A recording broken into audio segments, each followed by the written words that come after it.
What? Off we go. Hi, guys. I hope everybody's having a great Saturday. Ours got off to a rather rocky start this morning. We had a power outage, which in turn fried our internet access. And so, with some quick jury rigging and some very quick thinking on Renee's part, are able to get online and able to go live. So, keep your fingers crossed that his jury rigged solution holds out. So, today we're going to be painting. This one is called Wild Iris. Something that grows in profusion around here, especially in some of the marshlands that we have in the area. We see these all the time. On occasion, we'll get the odd white one, not very often, but we do get a lot of these deep purple ones that are really very pretty. So this is a fun piece to do, and this one is another in that series of the in and out type that we did the tulip a few weeks ago. And today we're going to be doing the iris, and I have 3 or 4 more in the works as well. So simple. They do this in and out frame with a simple gold border. I think it's very effective, and they're easy to paint. They're fun to paint. And not only that, but then you end up with a nice little painting you can hang in your home. So that's what we're doing today. We do have giveaways for today, and we do have something special for you this time around. Everybody has been talking about this new line of brushes from Dynasty. This is Evo Art, these beautiful blue handled things. They are not in wide distribution yet. However, Dynasty was very generous and sent us some of these to give away. So we have a few of those. So we have 2 sets to give away. We've got a nice little set of 3 brushes a piece. These ones are generally used for watercolor and acrylics. They're a very nice, very soft bristle. They have a really nice snap and a nice return, and they hold a ton of water and paint. So you're going to love these. So 2 of you are going to win a nice little 3 brush set of these Evo Art brushes. I'm quite in love with the angled shaders and the rounds. Really like the rounds. So we've got some fun stuff. So we have that today as part of the giveaway. And of course, we always include some other fun things as well. So all you have to do to get your name on the wheel and get a chance to win one of those 2 giveaways is just join us in the chat, whether you're on Facebook, on Tracy Morrow Live, or if you are on my YouTube channel. Join the chat, say hello, say good morning, tell us where you're watching from, and your name will automatically go on the wheel at the end of today's live, and 2 of you will win those Evo Art brushes. So, if you are ready to get started on Wild Iris, so am I. Of course, the machine is out of reach. Bloop. No monitor. No power to monitor. Oh, Well done. that would help, wouldn't it? It would, Ta-da! Let's see what we got here.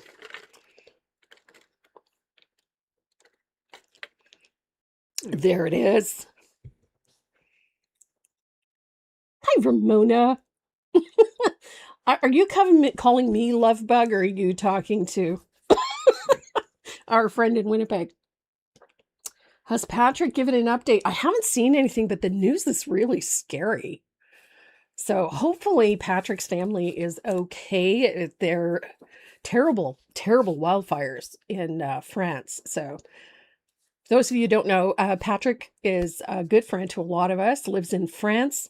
And currently there are wildfires in the area where his parents live. So we're keeping an ear out for that. Bobby Corey, hello, my dear. Hopefully everything is good in Georgia. And Carol Gansey. Yes, Carol, I know you love purple. And Crystal Hendricks, hi, honey. Good to see you here. And Miss Maria Santos from New Bedford. And Janet Roach, hi, sweetheart. Patrick said his mom is safe and the fire stopped before they got to her. Oh, thank heavens. That's good to hear. Thanks, Janet. And Penny Frederick from hot and humid Florida. Oh, my stars. Who else is here? Sherian Fisher, hello. And Barb Schwabel, hi. And Mary Davis, hello. This is such a fun one to paint, and it looks far more difficult than it actually is. I like this series. I just think that this is such a fun series. I call them in and out because they're inside the frame and then they're outside the frame. So I really like this. I just think that these are a fun set to paint. These are the tulips that we did a couple of weeks ago. And this is the iris. And this one is not as hard to paint as you think it is. I can promise you that. I have done a little bit of prep ahead just to make sure that, we've got things done. And there's Lucy and Elaine and Carrie Henderson. Hi, honey. Yes, we do have wonderful purple lovers in our group. Robin Storm, Karen Jones, Kathy McAllister. Here's hoping. Hi, Kath. And Robert Pearson, good morning. And Carol Colbert, your favorite color is purple. Well, I'm just making a whole bunch of people happy today. And Mary Ann Green, hi. And Carol Mays, hello. Iris, you're on mobile, I think. You've probably clicked on the mobile version. If you tap the screen, you're going to see 4 little arrows in the corner pointing out. Just click on that and then turn your phone sideways.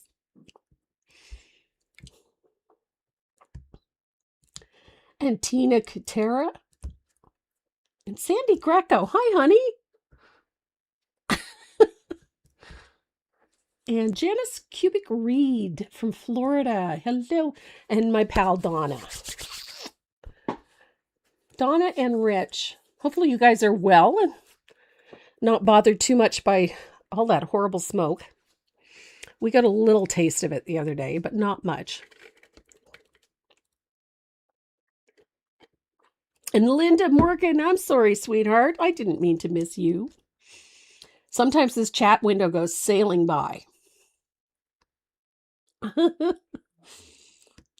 And Marianne Cohen's. Nice to have you with us. All right, guys.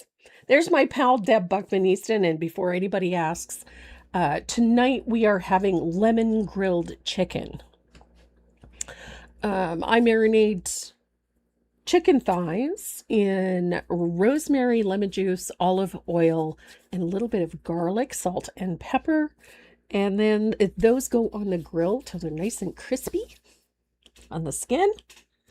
So that's what we're doing tonight with raisin rice and a green salad.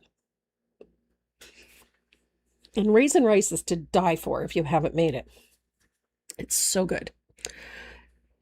So if you guys are ready, let's get started on our purple iris. Now, the first thing that I do with this, especially on black, because we're using a lighter colored purple for this, I want to make sure that it's not interfered with by all this black. So I've put down a light coat of thinned warm white. Hi, Glendy. How far am I from Nova Scotia? Well, it depends on which direction I go. I can take a ferry from St. John, which is about an hour away from here, hour and a half, from St. John over to Nova Scotia, or I can drive. And either way, it's going to be about 2 hours, 2 to 3 hours. I'm originally from Nova Scotia. My family is there, so yeah. But yes, no, I'm not too far from Nova Scotia.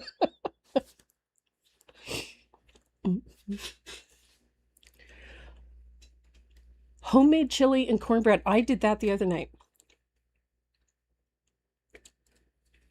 Oh, dinner should be good. So I have a little bit of warm white. I've applied a thin layer of that here. And we're going to, I love this part. We're going to start with 2 of the new colors this year.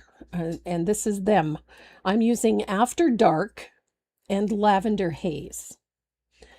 This one is a really pretty purple tone. This lavender haze is just so gorgeous.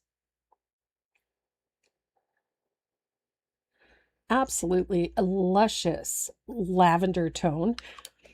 So pretty. And that's the color we're going to use as the base for these iris. It's a gorgeous color. Now, the shading color that we're going to use is this one. It's called After Dark. I love this one. This is such a yummy purple tone. When you put it on the palette, it almost looks black. Almost. And I should probably get some brushes out. That would probably be helpful. So, I've got a nice 1/2 inch angle. I've got a nice 3/8 angle. I've got a number 2 rigger. And I got my itsy bitsy. This is my Evo Art. This is a number 2 round. I really like these ones. They're a very nice brush. So we're going to start with a round. And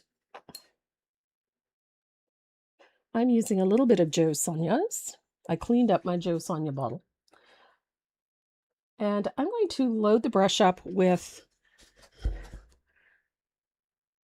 this is that lavender haze. It actually covers very nicely. So we're only doing 1 coat. No finger painting yet? No, well, the day is young. We shall find out.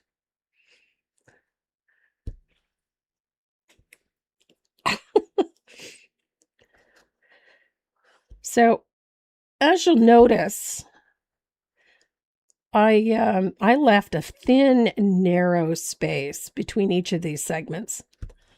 And the reason I do that is because I'm notoriously lazy. I hate tracing things twice. So putting it back on, putting the line drawing back on, and retracing to find all of those details, I just find that annoying, so I avoid it altogether. And this is how I do it. I leave that thin, narrow space. Now, this one covers very nicely, but even working over top of that black, it would gray the color out a little bit. And I want nice, vibrant color. Now, of course, you could undercoat with a little bit of, wisteria or whatever you like, something close to it. That would be fine too. I prefer to use a white. And then that way it's just one color for everything. Oh, you want me to zoom in? Isn't that cool? I can do that. Look at that.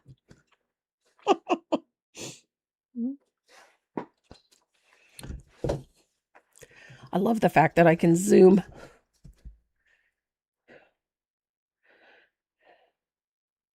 And bear with me today. My hands are very shaky. I had to hit the inhalers this morning because of we have a very high pollen count right now. Janice, I'm using, this is Evo Art from Dynasty. And this is a relatively new brush line. And the Evo Art brushes are really nice for working with acrylics. And I've been quite pleased with them. In fact, that's our giveaway for today. We've got some nice Evo Art brushes to give away. Dynasty is, as always, very generous. Such a nice opaque color. Surprisingly covers very well. Purples, like certain reds, are funny. Some cover well, some do not. But this one definitely covers nicely. I'm trying to avoid finger painting today with a little bit of black. We shall see how it goes.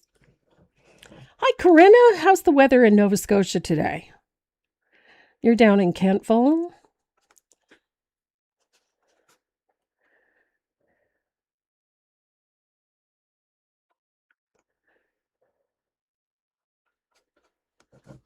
Lovely area. Rose Frank. Hi, hun.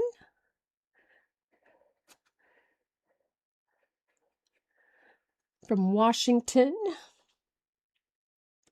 I agree. Both Dynasty and Deckwork have been very generous with me with my endeavors here. So they've been so good. I can't complain about Tombow. They've been fantastic, very supportive as well. So I'm going to come over here. Oh, Karen needs a win. Hi, Rosie. Good to see you. The Evo art are available. They're just not available in wide distribution yet. But I will find out where they're available.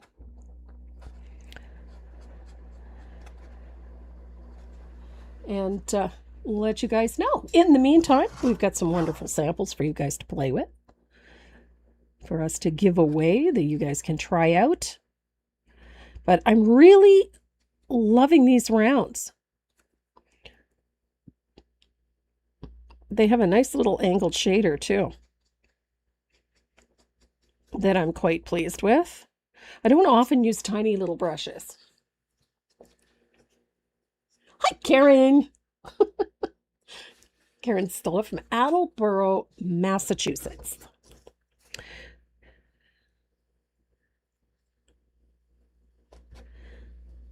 Yeah, we go. So, pretty color, this. It is a very pretty purple. This is that new color that's in the Deckwork lineup. It's called Lavender Haze. It's a lot brighter than I anticipated. I thought initially that it was going to be more grayed out, and it has a nice punch. I'm not sure if they have them on the brush guides or not yet, to be honest. They are a relatively new product line. So I don't know if he has them yet. I should have checked before I came on here, but I was just so excited that we had some to give away.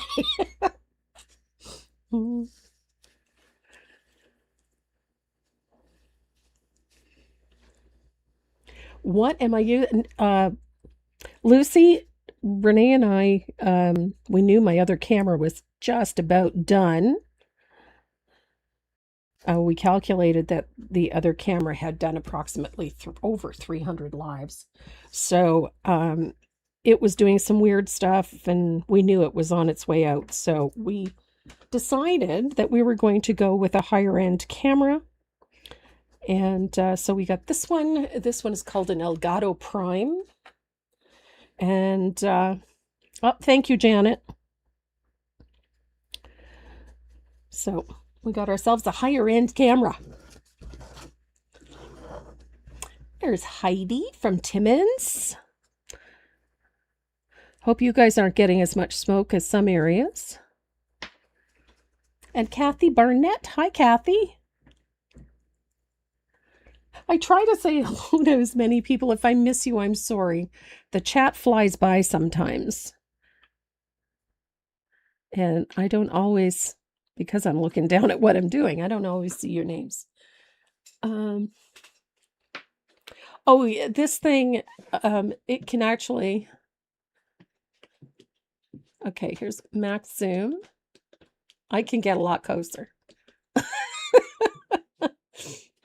So, yeah, this is a phenomenal little camera. Renee did a bit more research, and one of the things that I really wanted was a zoom, the ability to zoom in a little tighter, and then And then he set up my little control panel so that I could control the zoom while I'm painting, which is really handy. Nope, they don't have them yet. I will find out for you. Dick Blick may have them.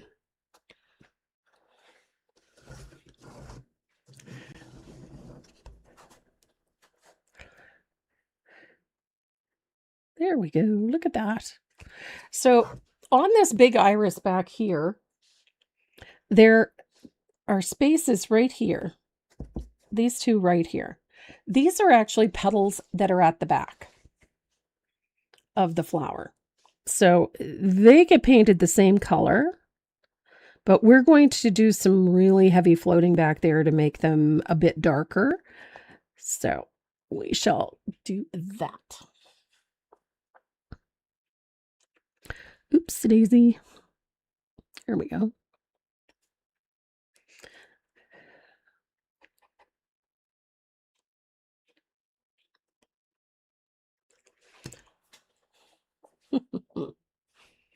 Okay. Now, there's a little spot in here that I just messed up. So I'm going to dry this.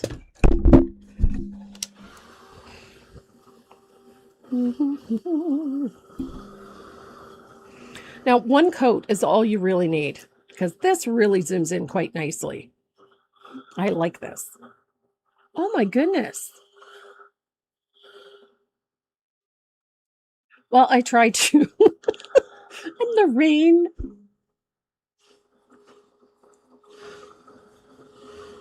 What am I painting on? Hi, Henrietta. I'm painting on, this is a canvas. It's an 8x8. I kept it in the same format as all of these in and out florals. But you could use whatever you like. If you wanted an artist panel, a wooden one, a piece of MDF, or watercolor paper, you could paint this on. So you're not relegated to just using one thing. Heaven forbid. So our next color for these iris, I don't know. I've never gotten their catalog, so I don't know if they do or not. A lot of companies went to a digital version, so I might check with that. Hi, Lil. So I've got a little bit of baby duck.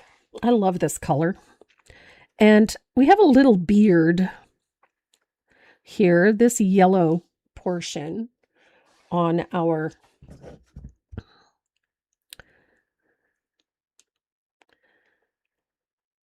lily.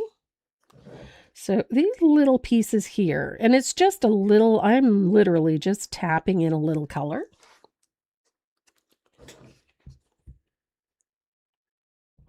Hi, Nita. Thanks for joining us.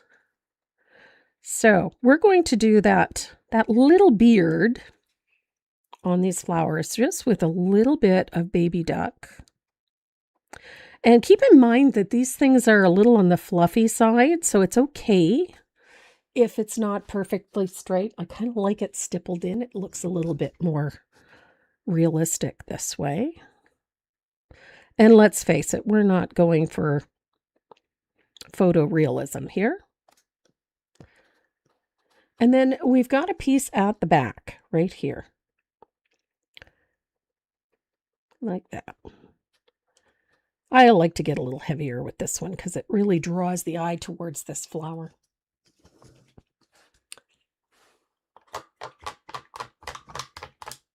So there we go.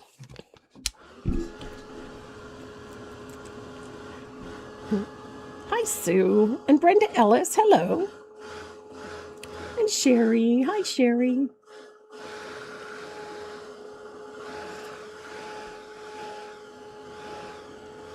Hey, Jill from Ajax, Ontario. And Kathy. My goodness, Jan Bowman. Thank you.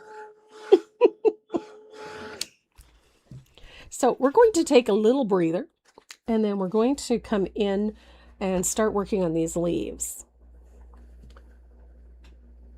So I have used two different greens, one for the leaves and one for the stems and the stalks on these flowers. So I'm using avocado toast for the leaves, and then I'm using lush green for the stems and the stalk. There's not a big difference, but there is a little different. One is a little darker than the other. So I'm going to use a rigger, and I'm going to do the stalks first, the stems. And I'm using a number 2 rigger, and we're going to stroke in the stem on each of these lilies. We almost had me finger painting there.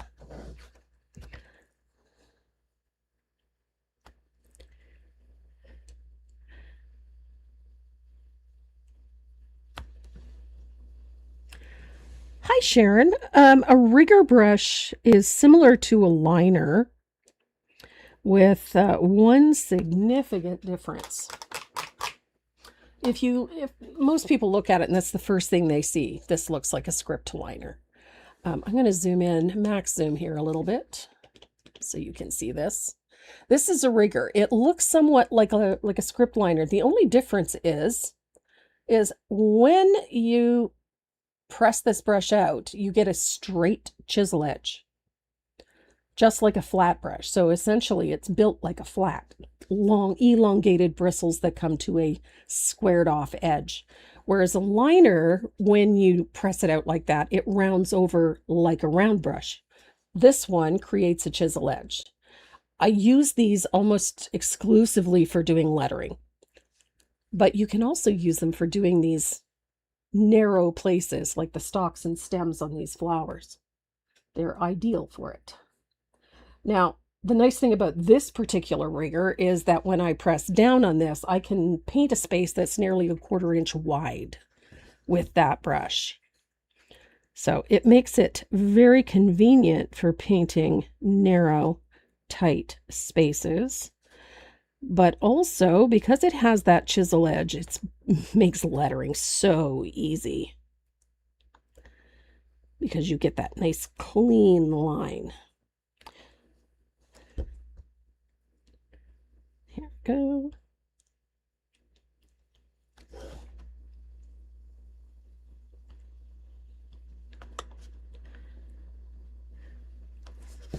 So I come back to my Zoom. You know what? I really like the Zoom feature because it allows me to show you things I wasn't able to show you before. Oh my gosh. I love iris too, but we have this particular one is a wild one, and we have them in unbelievable quantities in this area because we have a fair amount of marshland in our area. So I'm going to paint, there's a hull here on the edge at the bud of our iris. Right there.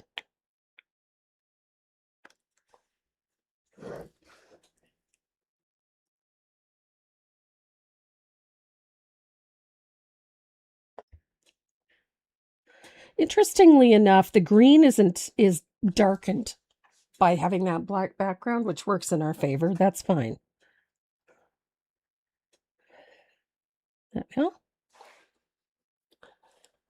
But those lovely lighter colors, that beautiful iris tone, it's just a yummy purple, isn't it? That lavender haze is so pretty.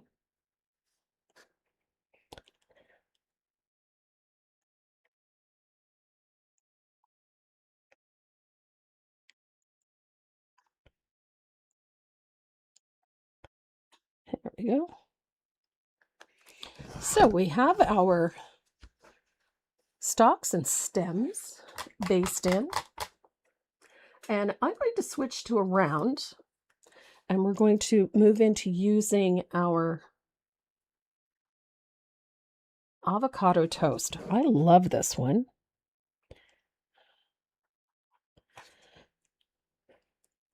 Now I'm trying to pull all of the strokes for these leaves in one direction and in one long pull. The reason being, and that any brush marks that are made or left behind will simply fall into the pattern of the leaf. Sharon, yes, we do have a full written pattern for this available on my website. And it has full color step outs. It has full size line drawings, a complete supply list, and I think well detailed written instructions. And then, of course, you have the video to follow along with as well. But yes, it does give a detailed list of both the colors and the brushes that I use.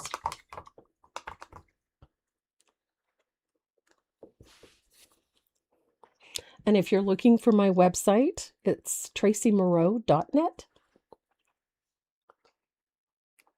There's a coupon code at the top of the page as well, of the homepage, that you can use, give you a little discount. So there we are. I really love this series of greens that Decor has come out with, that lush green and then this avocado toast. It's just a beautiful shade of green.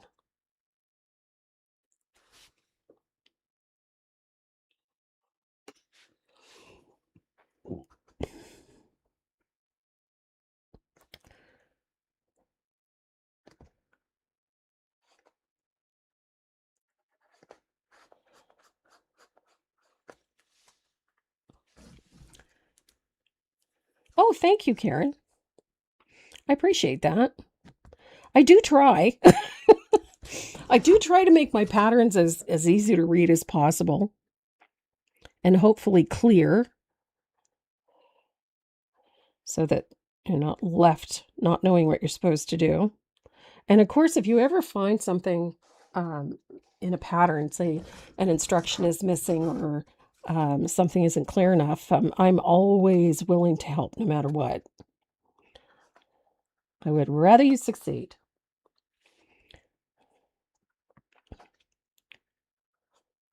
So for this part, we're not really looking for a fully opaque base coat. Just as long as it's all pulled in one direction, that's all I'm really looking for. Most of the time I'm putting a lot more than one coat of color on these. So by the time I'm done after 4 and 5. Oh, photos. I'm a big fan of lots of photos, and thankfully for digital patterns, it makes digital patterns much better to be able to put as many color photos in as I can without overwhelming them. You can always use my patterns, but I always ask that if you're teaching a class, then provide each of the students with one of my patterns. And of course, if you're teaching, we always give you a discount. So just to make it so that you can make some money. Get permission, do me the courtesy of asking. I never say no if you do. And then always provide you with, a discount so that you can teach affordably. Hi, Debbie Marlowe. Oh, excellent. I'm glad it got there. Oh, goodness. See, the finger painting has begun. I've managed to put my fingers in it already. There we go. Good gravy, Marie. Some days.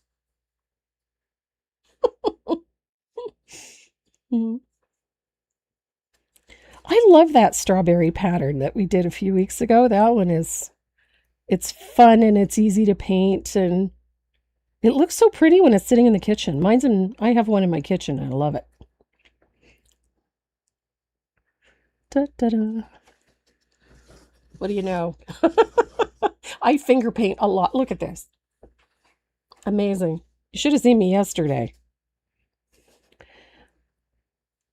I have been prepping pieces with my new decoupage papers and just testing them out and seeing how they work and, um, designing a few pieces. I've been having entirely too much fun. My vacation starts tomorrow.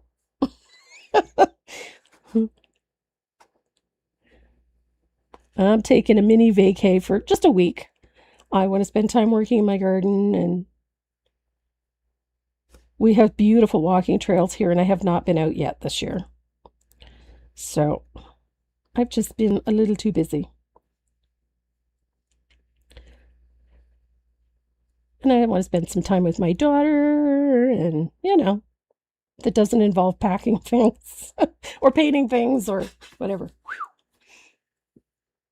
Hi, Diane. Or should I say Diane and Cindy Merler from Hot, Missouri.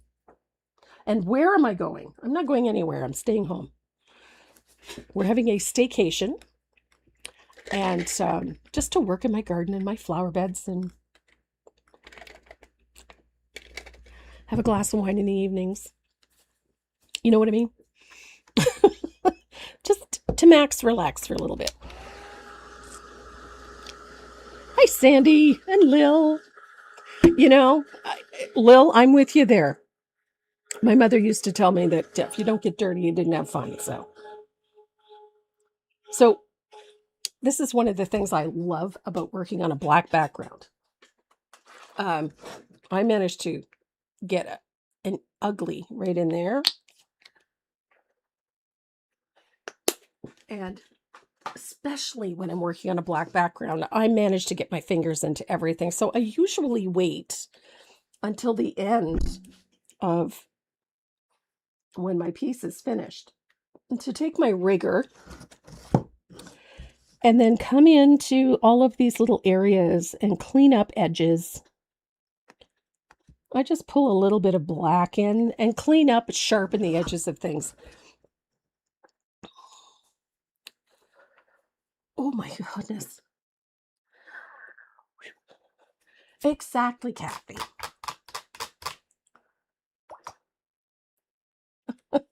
So I'm going to dry this. And it looks pretty, I don't know, looks pretty rough right now, but it will start to look really pretty here shortly. Ooh. We'll make sure everything is nice and dry. Hi, Kim.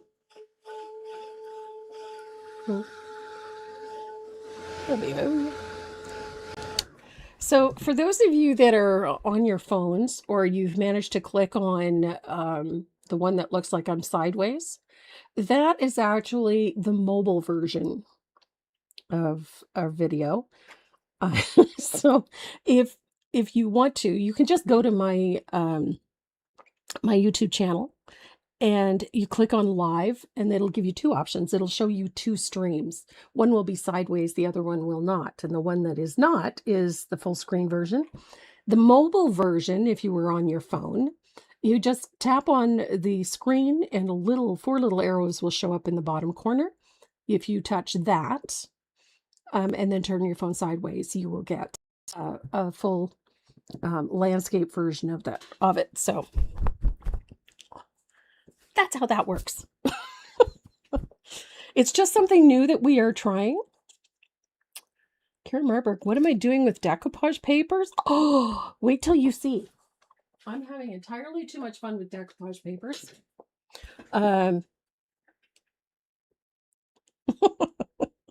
This is one of them. I created a bunch of decoupage papers with botanicals, with florals, with insects, a whole bunch of things. And I'm having entirely too much fun with it. So this is one that I did. This one is decoupaged right onto a piece of like an MDF tag type thing. I used a little bit of gold foil to jazz it up. So look how sparkly and pretty. And then, hello, there we go. I used color pencil to add a little bit of extra color to one of them. Super easy to do. And then you could, of course, you can use acrylics, you can use watercolor, you can use your colored pencils, you can use whatever. And this one is just decoupaged onto the surface. I came up with a whole bunch of different designs over the weekend.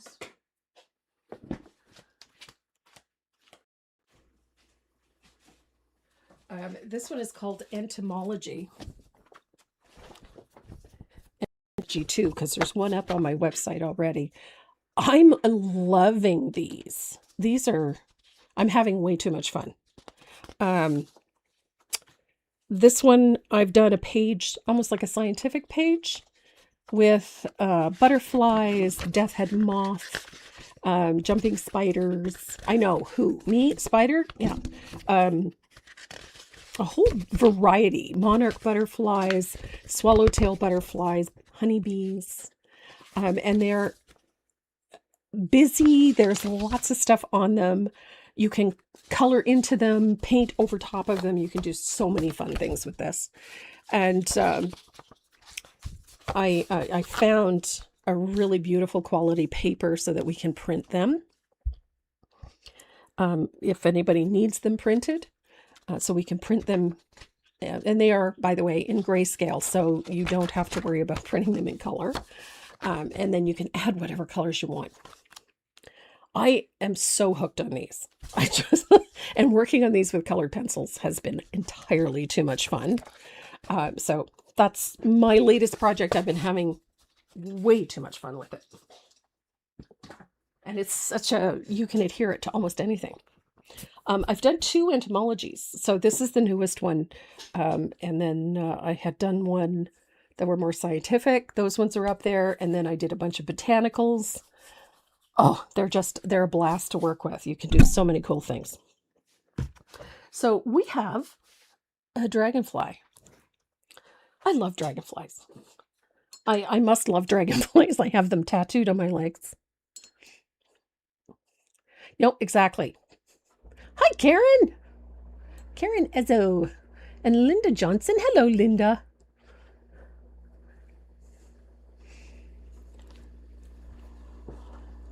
So we have those decoupage papers up on the website.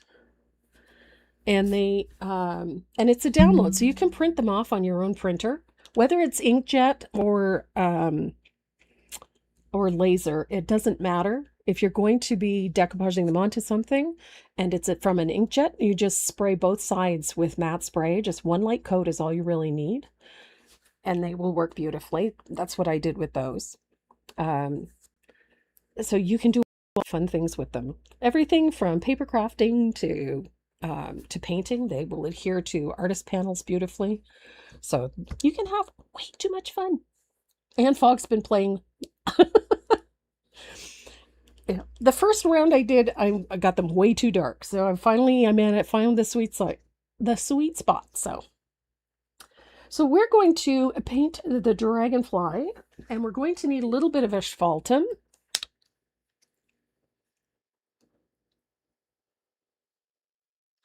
And a little bit of warm white. Whoa. Okay, that just blew. Okay. The chat just scrolled through really fast. And all we have is Facebook. I lost YouTube for a sec. Let me see.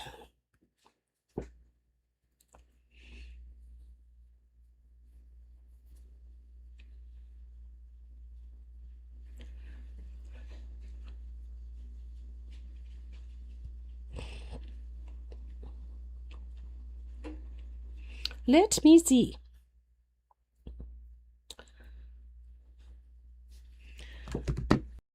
So we've got a little bit of warm white. I'm going to use my rigger for this. So a little bit of warm white. I'm going to add a little glaze.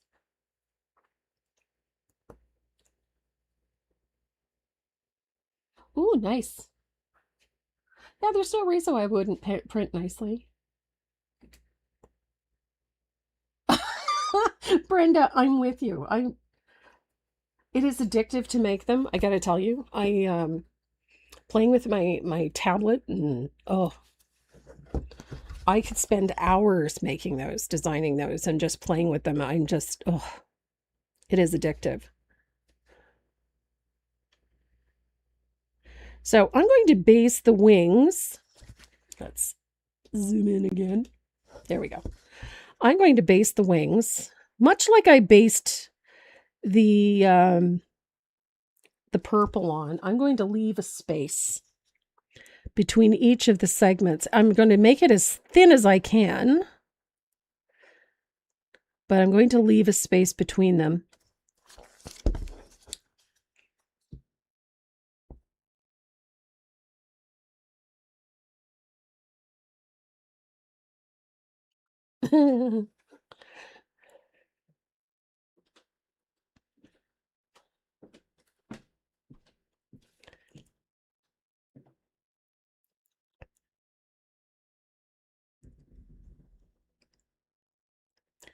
I love painting dragonflies.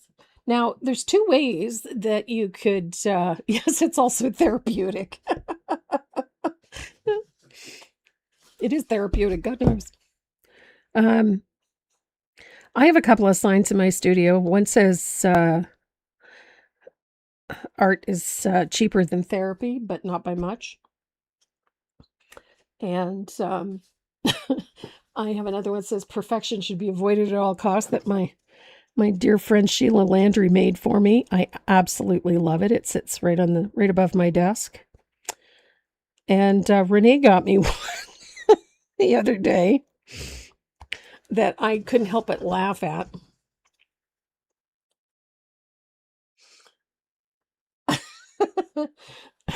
He got me a sign the other day that says, "This is my happy place. Don't F it up." Which is a little colorful for me, but it's quite accurate. It is my happy place. And anybody that messes with my happy place is told to leave. So we have white wings. Now, when it comes to that dragonfly, you have a couple of different options. You can float the wings with a little bit of sand gray, just keep the brightest point at the outside edges, or you can fill them in like I have. I sort of waffle back and forth. I tend to prefer this way, putting 1 or 2 coats of warm white in first. I'm going to use a small angled shader. Oh, look at what I found. I found an Evo Art little angled shader that's going to be perfect for this. So I'm going to get that wet, and we're going to reach for a little bit of Bahama Blue. I love this color. So a little bit of Bahama Blue. I'm going to pick up a little bit of glaze and a tiny bit of Bahama Blue. Just a tiny bit. And I'm going to blend that back and forth just to thin it out a little. You don't want this color full strength. There we go. And I'm going to float the tips of the wings with, oh, that wasn't dry. Good Lord.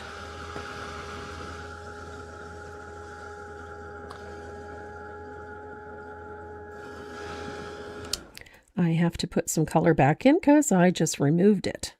There we go.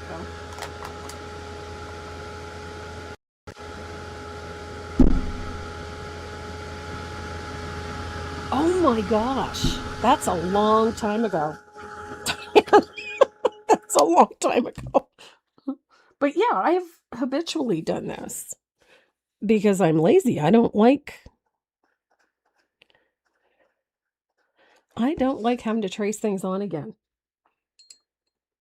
So I'm going to take a little of that Bahama Blue, and we're going to put a little float right at the tip of each wing or winglet. And it doesn't have to be strong. It's just a little blush of blue at the tip. And then you're going to repeat that close to the body. And it's going to leave an open space on the wing that is bright white. Just like that. And then I'm going to dry that.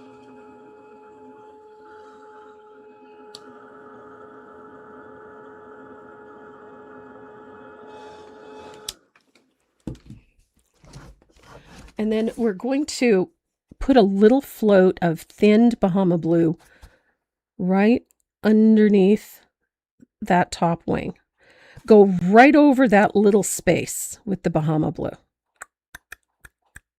Just like so. And then we're going to dry that as well. Speaking of the decoupage papers, there is if you look on go to my website and look at the decoupage papers and collage paper, or decoupage and collage papers, and click on that, it will take you to the designs that I have available. However, there is one there that is a sample sheet that you can try to see it, you know, to check the quality of the print, because the prints are very high quality, I have to say. I mean, I spent hours the other day just adjusting images so that everything is nice and crisp and clear and well detailed. So there is a sample page that you can download in there for free. So go and have a look if you're interested. So there's our wings. Again, I usually come back in at the end with a little bit of black and clean up any little rough edges, but we'll do that.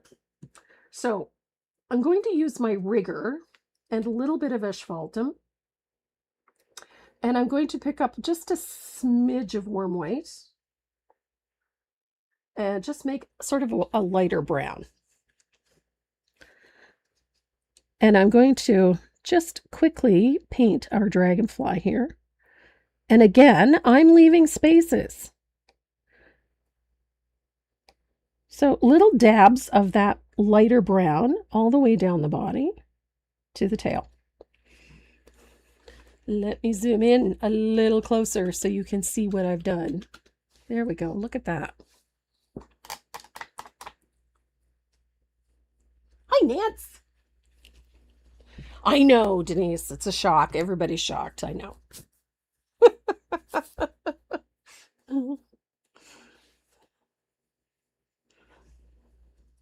So there we have that little bit going down the back. And I'm going to take a little more of that warm white and make an even lighter value of that brown. I want something that almost looks like cobblestone. If you don't have lavender haze, you can use wisteria. Wisteria will work just fine, or purple petal. You just need a mid value of purple. So if you're looking for something, I would lean into the wisteria or purple petal, something in that ballpark. Now I've made a lighter value of that asphaltum mix, and I'm going to highlight. I picked up a fuzzy somewhere. I'm going to highlight those segments with a little stroke. There we go. And I'm going to go all the way down each of those segments. Doesn't have to be accurate. It's just to add a little light to our dragonfly. Oh, you could use a sparkle paint or an iridescent. Absolutely.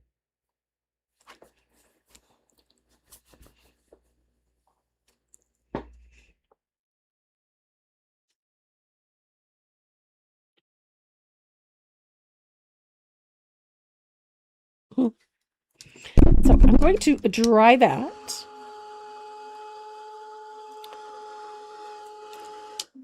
And then I'm going in for just some straight warm white.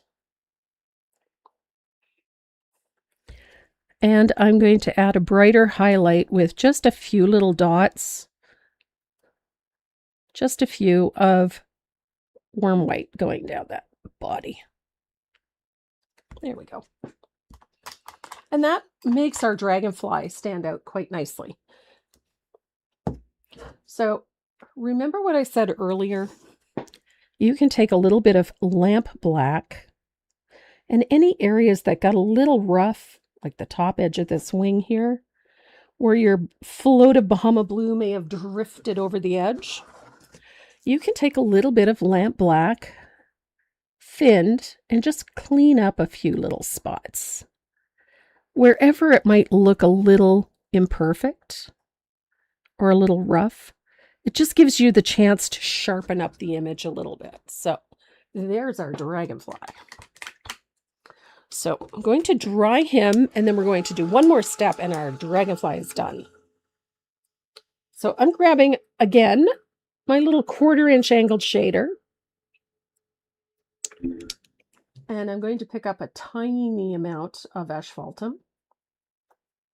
And I'm going to blend it well, because you don't want this color full strength.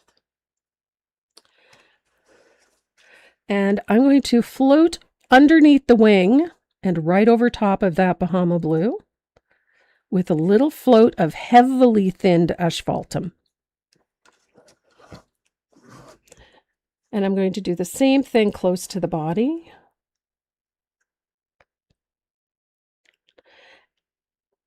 And that creates a little shadow that lets our dragonfly look a little bit more realistic. So it just gives some nice elevation to that top wing. Super easy. And force of habit, I keep lifting it up. So there's one tiny thing left to do. We're going to take some warm white. I'm going to thin this out a little bit on our rigger. And right here at the top of the wing, I'm going to put a little stroke in full strength warm white, right where it joins the body and just at the top of the wing. It adds a simple highlight, even with that warm white on warm white. You get this nice little highlight in there. So you really don't have to go into a ton of detail for that dragonfly to make him effective. Oh, can I zoom in on the dragonfly? See if I can get a little bit closer, shall I? Nope, that's as zoomed in as I can get. There we go. Now, if you've got a little bit of iridescent paint or an iridescent ink, or even a varnish with a small amount of iridescent in it, you could bring a little of that into the body, just stroke a little in, or brush some lightly over the wings. Although it's not necessarily going to give the wings a really dramatic look, it'll give you a nice subtle color shift in there that is really, really pretty and quite delicate. So I'm going to come back out here. Now, we're going to tackle those leaves. They work up probably the quickest of any of this. So we're going to tackle the leaves.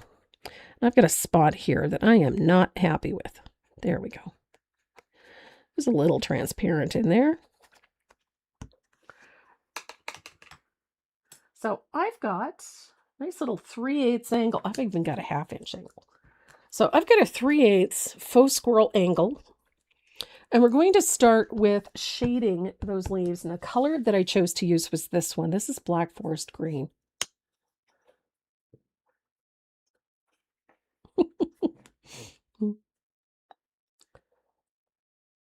I love this color.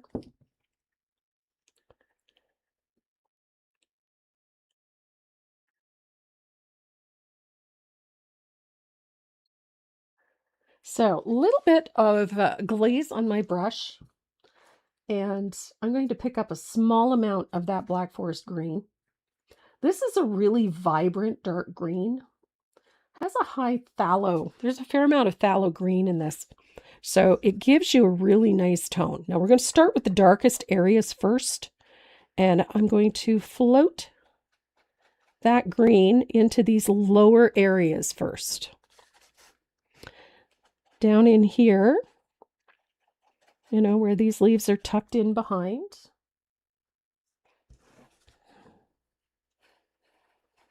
Make sure you go right over the top of that space that's in there. That's what's going to give you that nice deep tone. And we're going to do this a couple of times, so don't panic. And I'm going to do the base of each of these leaves with a nice dark float right there. And I'm going to walk it up about 1/2 inch to 1 inch or so. Just like that. Let's zoom in so you can see where I'm at. Go.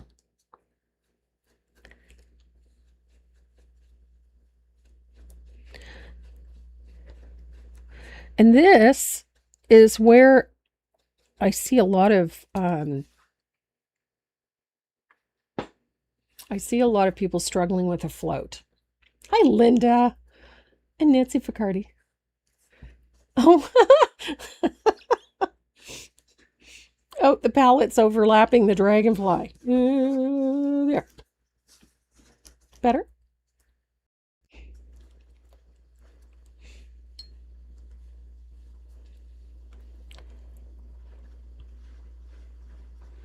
So when I see people struggling with floating, a couple of things come to mind. And one of them is how they're using the brush. And I see it quite a lot.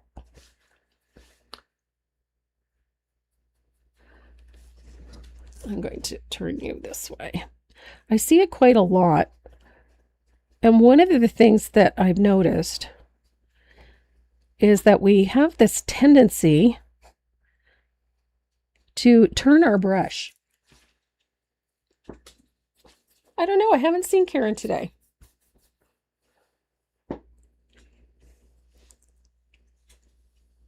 Here we go.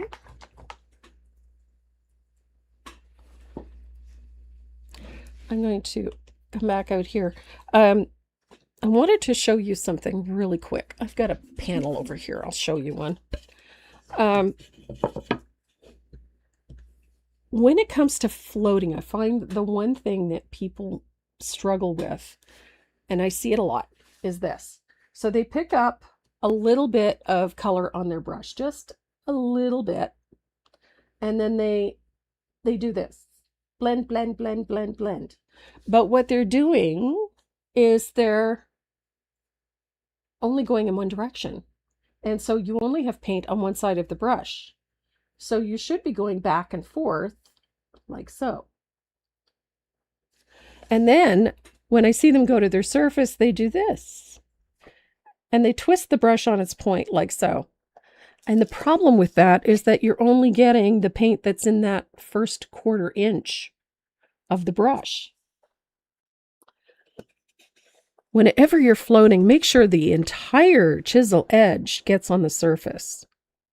Like that.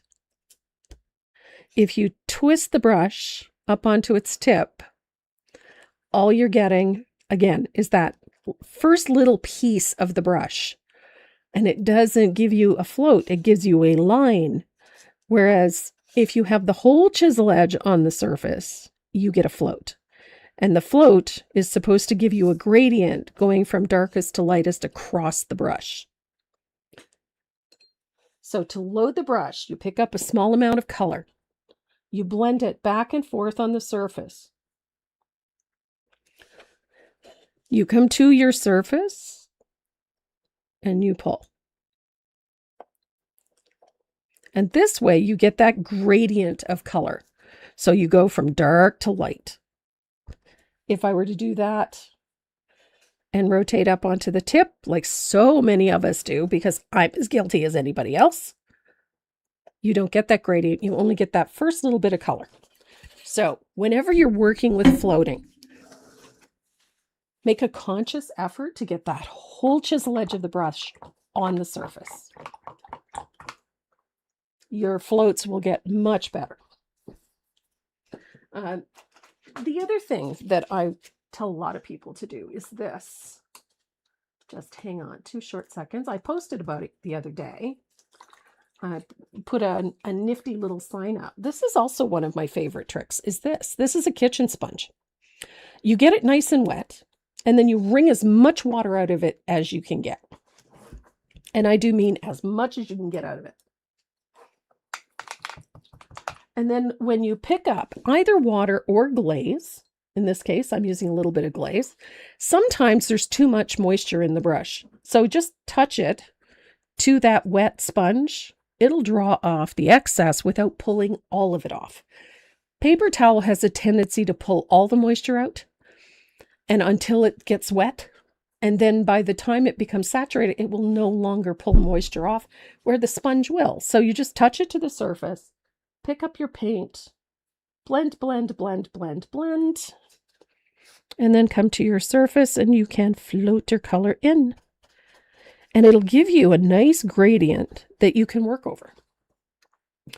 Handy little tip using that sponge to adjust the water in your brush before you float. This makes a huge difference. Once you get that right balance of water in the brush, your floating is much, much better. So now that we've got all of this deeper shading in there, I'll dry this.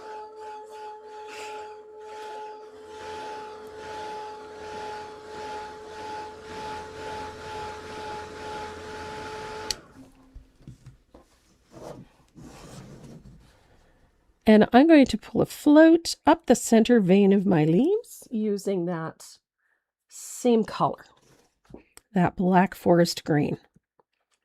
Darkest value up the center, lightest value facing out.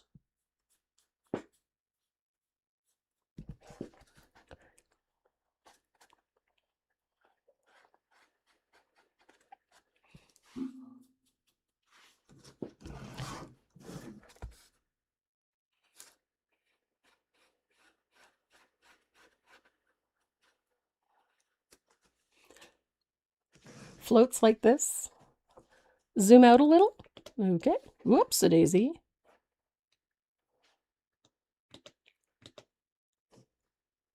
How's that? The sponge works so well.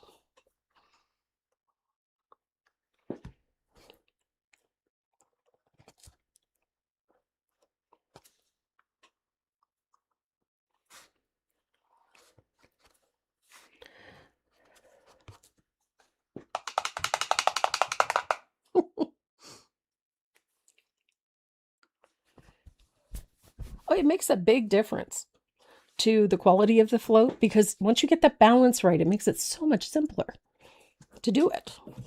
So I've got all my center veins in. I'm going to dry this. And I just realized I missed a spot while I was shading. I missed a couple of spots while I was shading. So this leaf has a flip over. So I'm going to put a shadow under it. This leaf has a flip over. And this leaf has a flip over. Anytime you have a shadow, you got to put a flip over. You got to put a shadow under it. There we go. Very nice.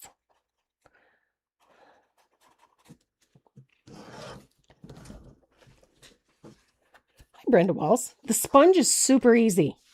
So all I did was I got this very wet and then squeezed all the moisture out of it all together. Like take all the moisture out of it, squeeze out as much as you possibly can. So it's just damp. You don't want it drippy. And then before you load your brush, say you're using water, you take your brush out of the thing. It's more than likely got too much water in it. So just touch it to the sponge.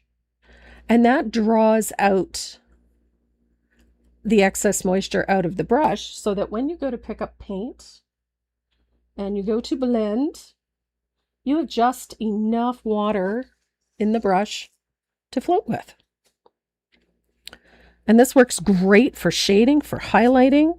Anytime you have to float color or for glazing, it works a treat. Like so. Not only that, if you're using a little bit of glaze in your brush and you use this method, you're going to find that your floats are a lot more easy to control. And the other fun thing is that they're going to be nice and transparent, and they'll stay wet so that if it's not exactly what you want or it's too dark, you can blend it right on the surface. So for the stems and the leaves, the stems and those little things on the bud, we're going to use plantation pine. I love plantation pine. This is my other favorite green to shade with. So we're going to shade the bottom of that. I'm going to bring that zoom in a little closer. I'm going to shade the bottom of these little leaves and separate these two with a float of plantation pine. Just like this. I love plantation pine. Such a gorgeous green. A float to there, a little float there. And then we're going to go down the back side, the right side of that stem, right on the chisel edge. I like to do it this way because it makes life a little simpler. I'm going to pull some of that plantation pine down the right side of each of those stems. So the darkest value is to the right. Comme ça. Love this color. There we are.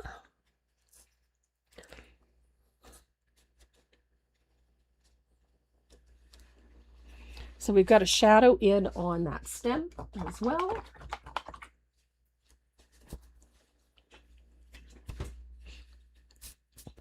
So we need to put a highlight in, and we're going to use a little bit of margarita. I love this green. Oh, I hope so. Hi, Joanne. I'm loving the new camera too.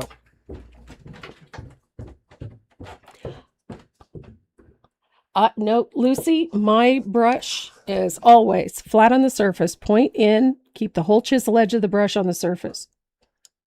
Always. And that'll give you a really nice float. Hello. He's working nicely. Oh, pretty. Didn't you do that one with that case before? Mm-hmm. Yeah. Let's see. Renee's at it again. Make it another watch. You didn't put your thingy on. Nope. Because it's not the right movement. You can see there's no date in it. Oh, I see. So you're just playing. I'm playing. Had the peoples. They're good. Some of them are in smoky environs.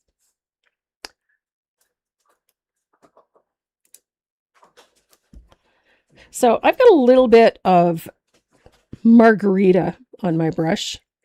And again, staying on the chisel edge, I'm using the whole chisel edge of my brush. Even if I have to turn it on an angle to highlight, I'm still using the whole chisel edge of my brush.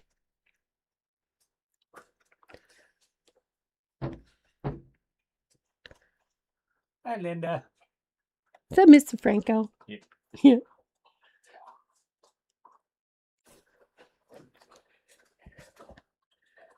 Little float there. I'm going to pull this down that side with a little float. It's not really a float. I'm using the brush on the chisel edge, so. Maze, that ball's not going to do that by itself.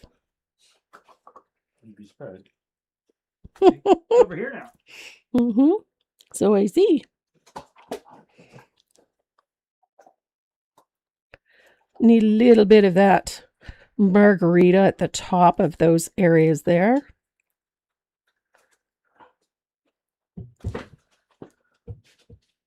You good?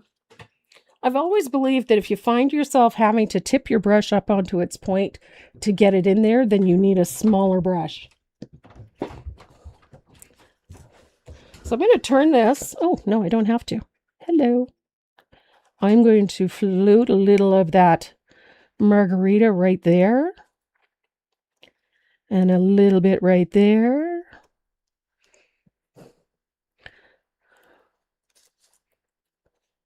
I like using the chisel edge a lot.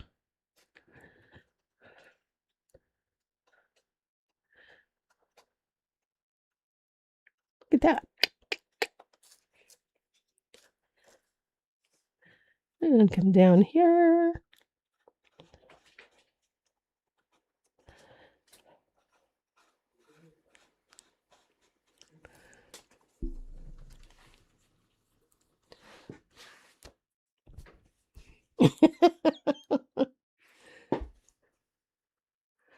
When it comes to shading and highlight, they're the meat and potatoes of decorative painting. Getting those shadows right, getting those highlights right, so that you get a nice smooth look, or you get that nice bright look.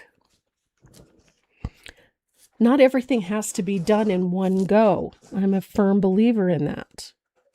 So if you have to come back in and brighten a highlight, that's okay. It's not a failing because you had to, had to do something twice. It just means that it took a little extra to get it there. That's all. And I would rather do things in layers and have control than have to repaint a section or try to take it off. It just makes more sense to be able to do things under control.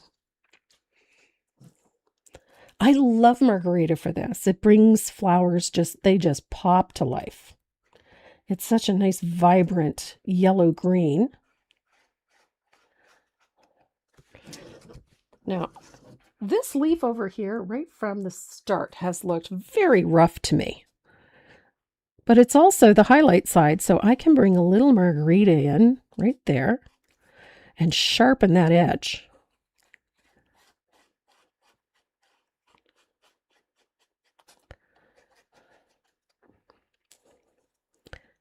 And I'm going to do the same thing here because this one is just fugly. There we go. I love bright highlights. I love seeing how vibrant they are, especially on black backgrounds. I love to see that color just jump. And it kind of meh on that lush green. So I'm going to bring in a little pop here. A little bit more down this side. I want to see that vibrancy. I want things to come to life. And sometimes it just means bringing in that chisel edge of a brush just to pop the color a little bit. Look at that. How pretty. And I'm using the chisel edge to bring that color in just lightly.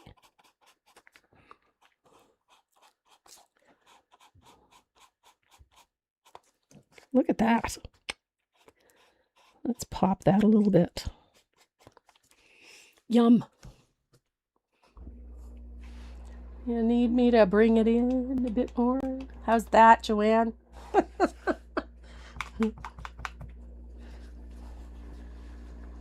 So it's still looking a little rough, but that's okay.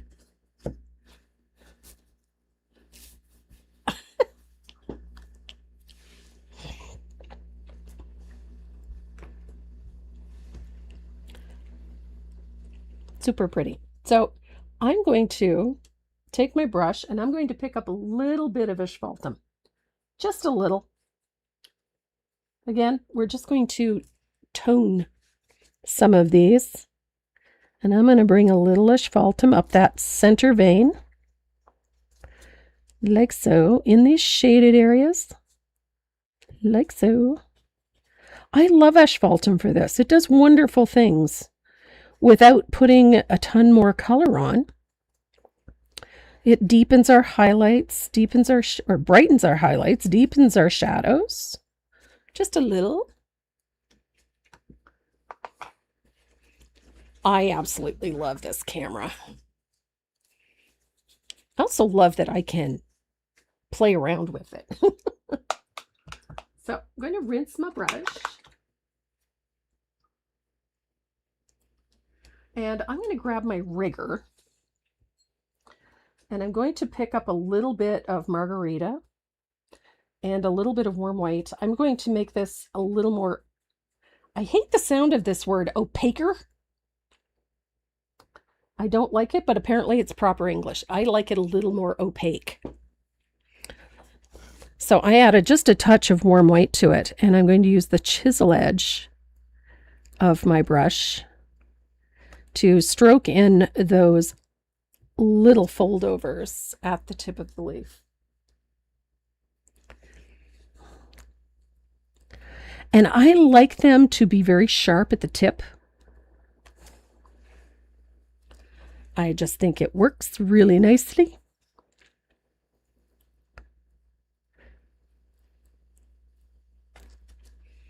Look at that. And then we've got this one. I love a good fold over. A little flip over. But I want this one to be a little sharper at that point. There we go. And then I want it to run out. There it is.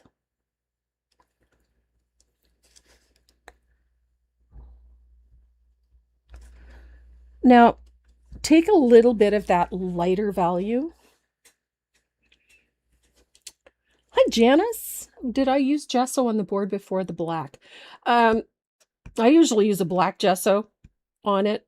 These ones are pre-primed, which just means that they've got a couple of coats of gesso on them, but I like them to be a little more sturdy, so I usually will use a little bit of black gesso on the canvas.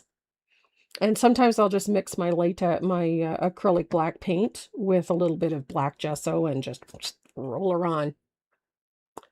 Yes, I agree. Opaque sounds much better. A little more opaque instead of opaquer. Opaquer doesn't sound right. Rustic farmhouse. What kind of camera is it? The camera is an Elgato Prime. It's a 4K camera. It's essentially a compact SLR.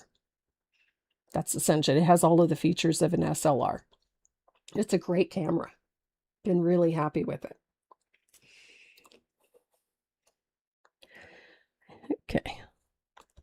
So you can take that brighter white and you can add, the odd little highlight to some of those other areas with a little stroke here and there. But I want to show you something.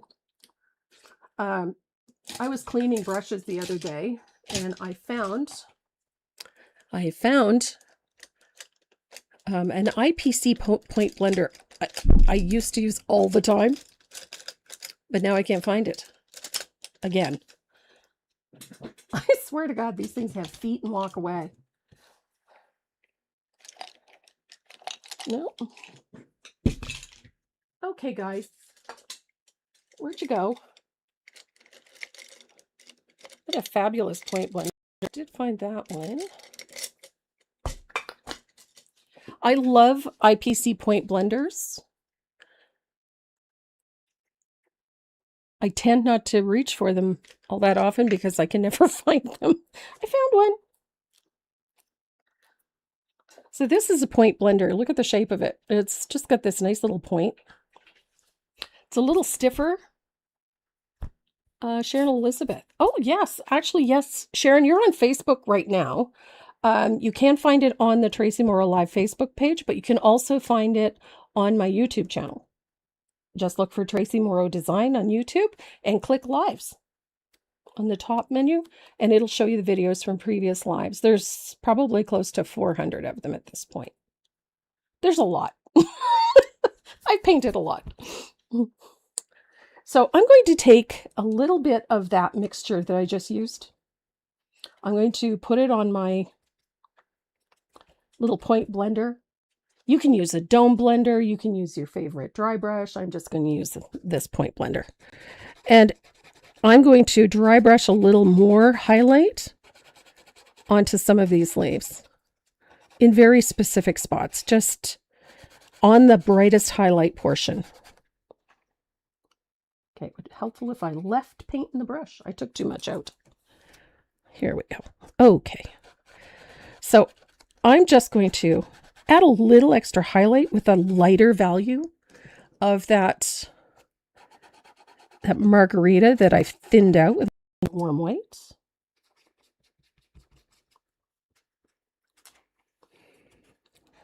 Just a little.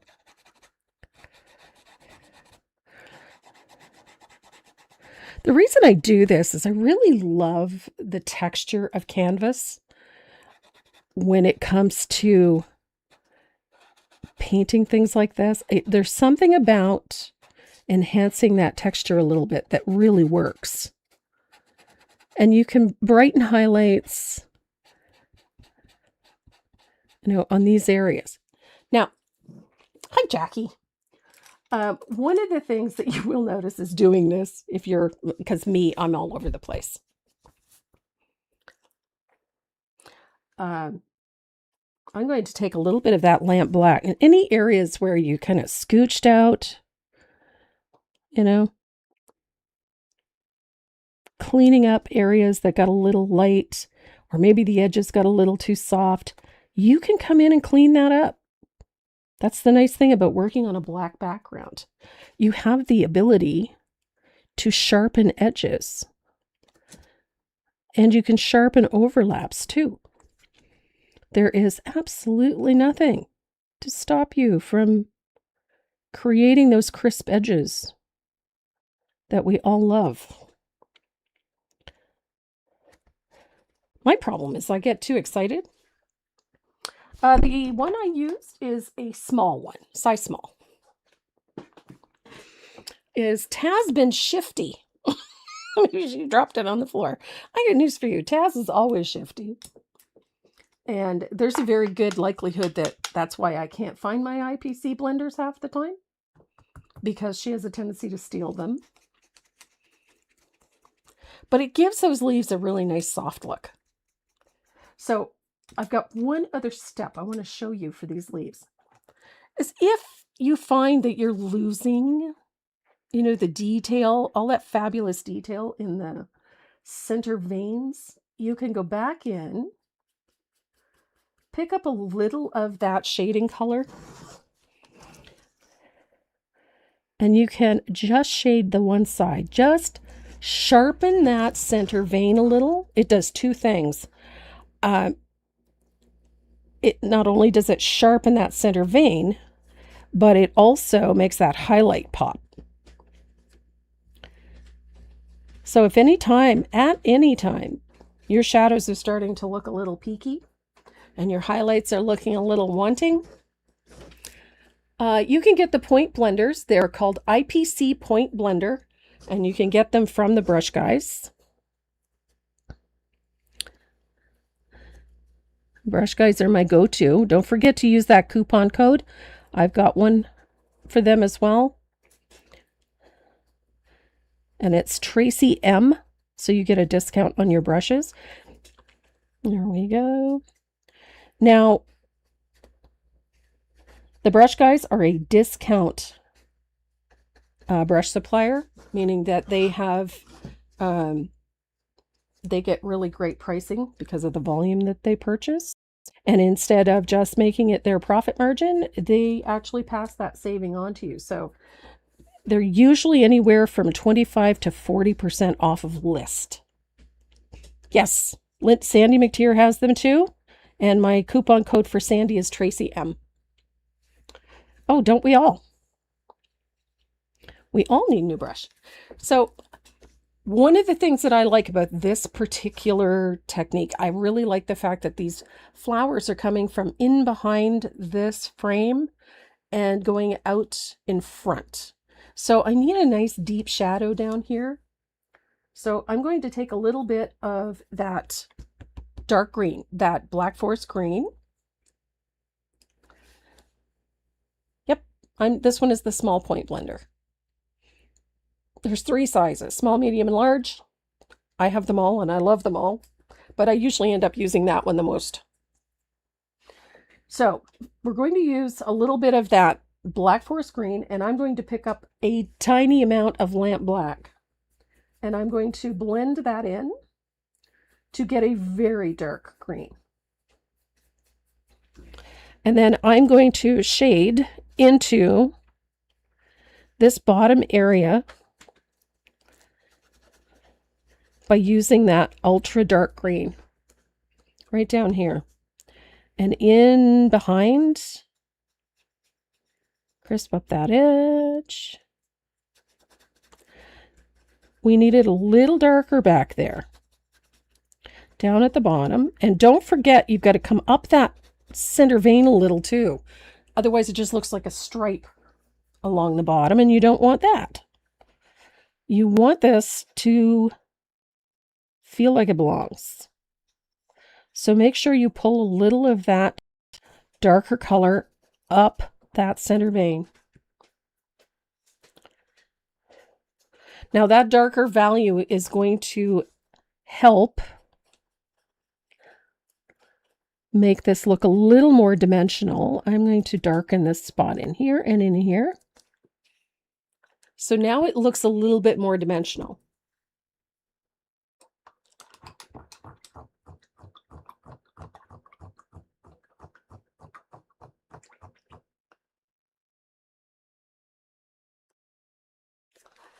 I love that look. Now, the fun part is you're painting. You can come back and adjust things and tweak things as much as you want, whenever you want. That's the neat thing about painting. It is just paint. So I just saw a little flip over that I neglected. There is one right here. Just a tiny one. I love that little stroke of bright green at the highlight side of those leaves. They turned out so nice. I'm having way too much fun with this flower series. So I'm going to dry this and we're going to work on those blossoms.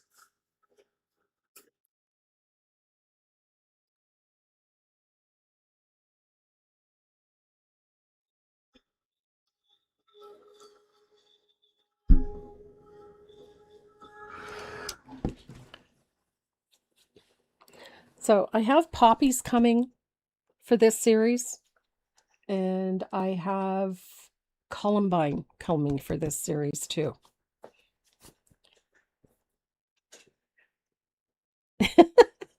Yep.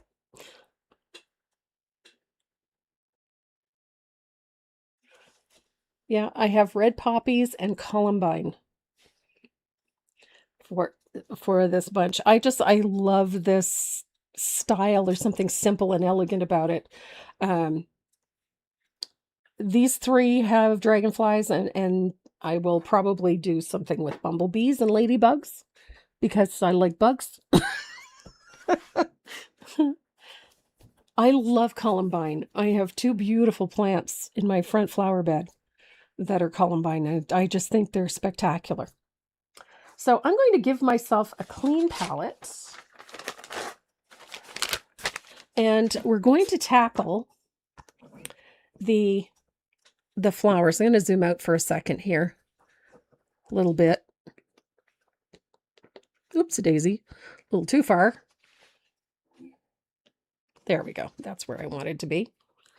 We're going to be using, this is a new color that Decor put out this year. It's called After Dark.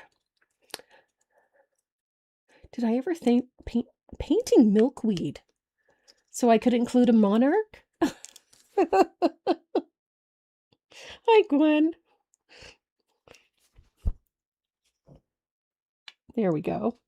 So I've got this beautiful purple tone that is not in the shot. There we go. This purple tone is just freaking gorgeous. It's almost like an eggplant color.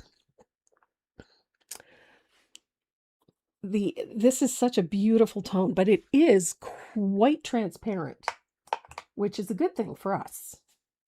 So I'm using a 3/8 angled shader, and we're going to start with the center vein, and then we're going to work the little ruffles at the edges of the petals.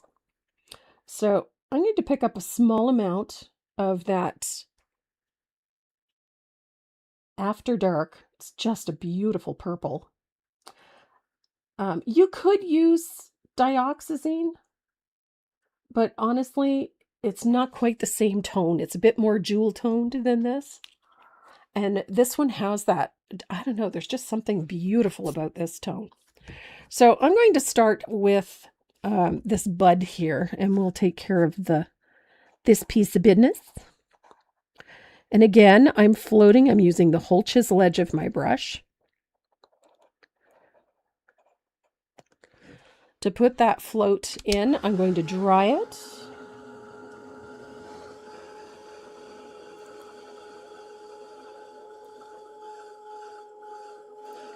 I can certainly do gardenia or lilac.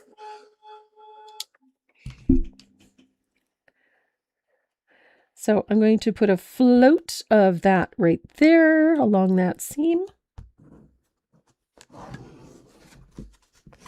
And along this side here.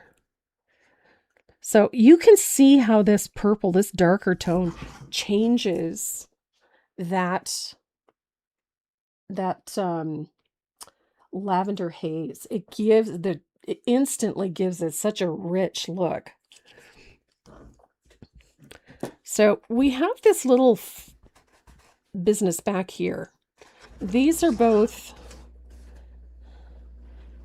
those back petals. So we're going to shade that right there. And we're going to be quite aggressive about it. We're going to put a fair amount of that After Dark back there. And this one is just more of a sliver. There is a turnover on the edge of this petal, so I didn't want to bury that. So nice and dark down there. And I'll dry it. This color is just gorgeous.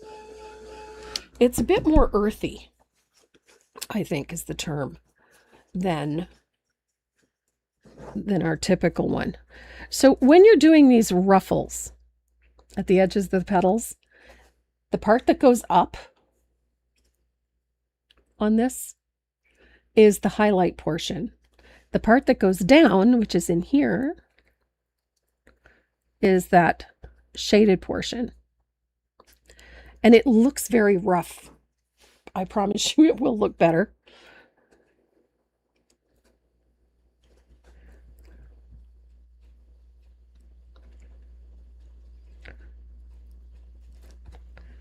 There we go.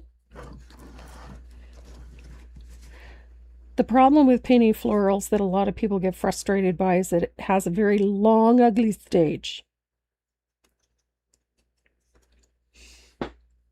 And I get it.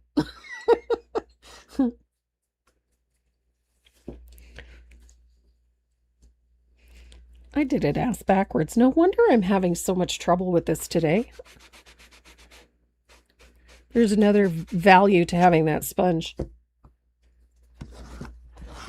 After all of that, I put them in the wrong place. Okay. Let's see if I can get this right this time.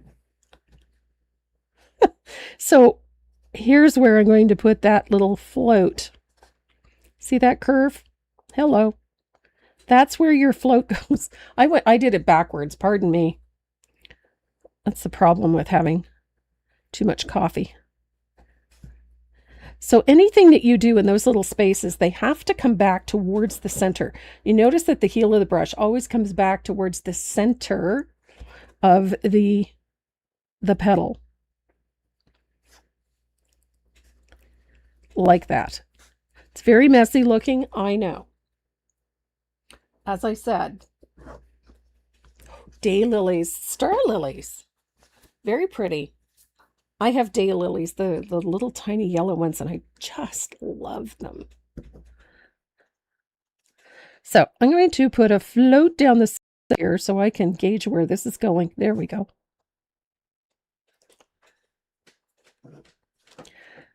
So float, float, float. So this does look very sloppy and very messy for a little bit, but that's okay.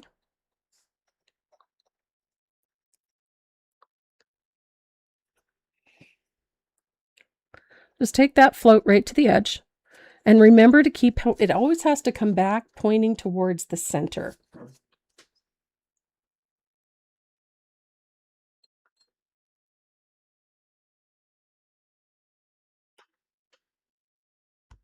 I love this color. This color is just so elegant. And it's so beautiful.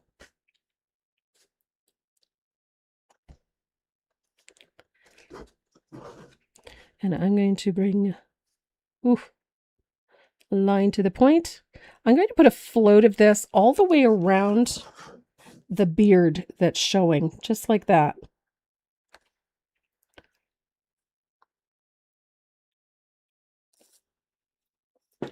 And I'll pull one up here like that.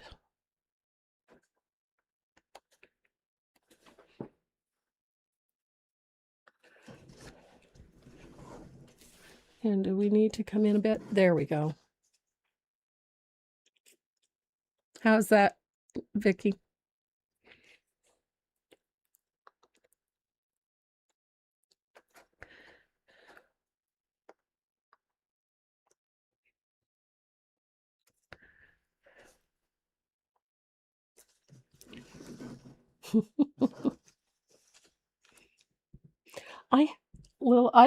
I just planted a couple of years ago and put them in my front flower bed so that they're in behind some of the lower flowers at the front. And they are just so pretty. They're so delicate, but yet they're so, so pretty. So we have a shadow underneath this petal right here. And you're going to use very dark, very, very dark to shade that area because it's essentially a flip over.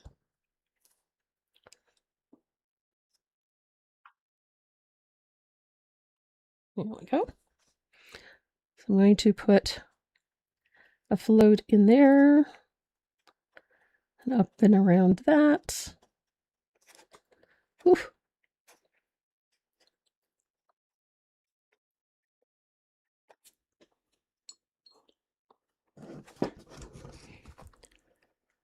This one just looks so sloppy and so messy for a while, but it's okay.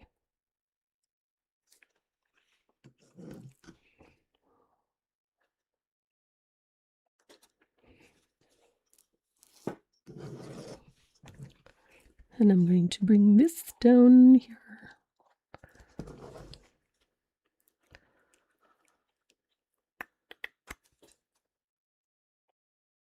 Oh, Gerbera daisies are so pretty.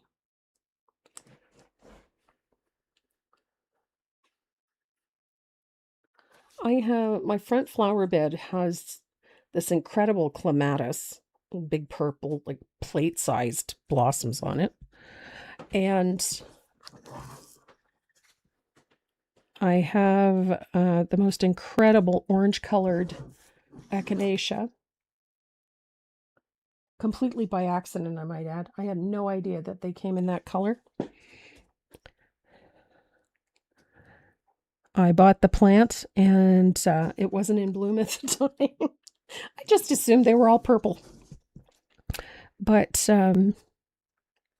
as it turns out, no, they are not. And these ones are the most incredible shade of orange I have ever seen. They're just gorgeous. There we go. So I have the echinacea, I have lavender, I have white roses. I have a rose bed down at the front of the property. That's 3 different types of roses. And what else is in that bed? I have carnation, but they're a dwarf version, so they are like a ground cover. They're quite pretty. I have a couple of different types of ground cover. And then I have columbine and what's that other one? Blanket flowers, which I really love. I just think they're so quaint. Such a pretty little plant. And then the big bed up front has rhododendron and hydrangea and another plant of echinacea. It's a blue one.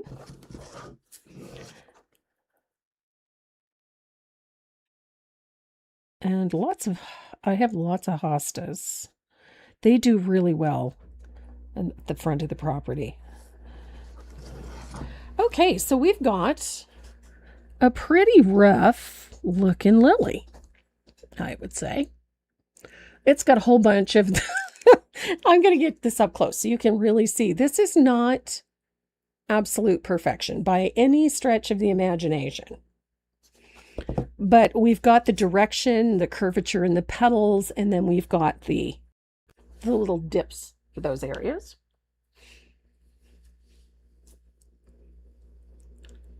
Oh my God.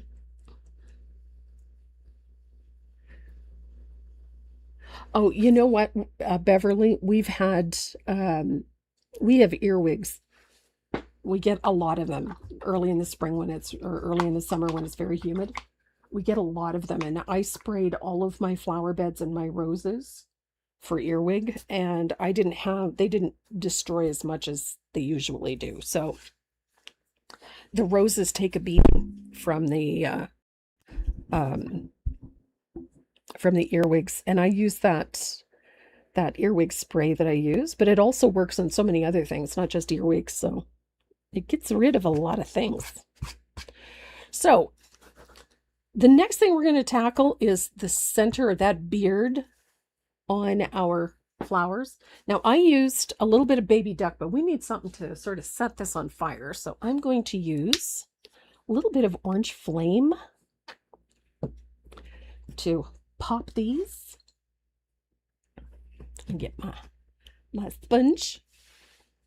So a little bit of orange. I love orange flame. And the part that is closest to the center of the flower is where we're going to put a float of that orange flame.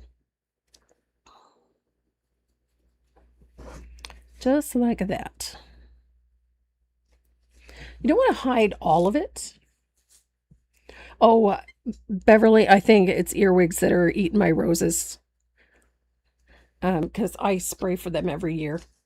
But I use a homemade remedy. You know, a little bit of borax, dish soap, whatnot. It doesn't hurt the plants, but it kills off the earwigs. And then we've got this little bit back here. Going to put a little orange in there as well. I don't know. That just makes those flowers pop, doesn't it? So rinse my brush.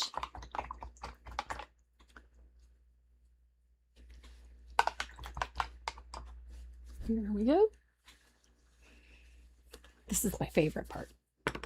Now I'm using wisteria for this. It's a lighter value of that base color, that lavender haze. So I'm going to use a little bit of wisteria.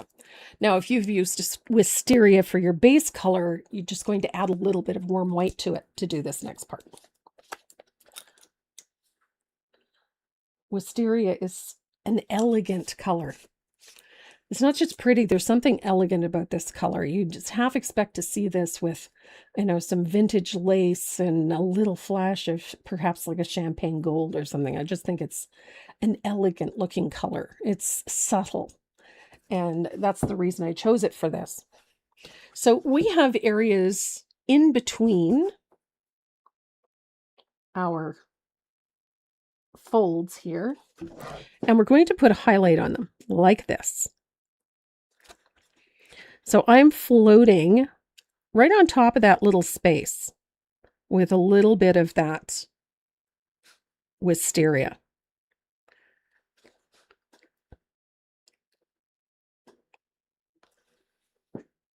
And it's just a little float. You can see it's just going to give a little highlight at the edge of that. So when you do this,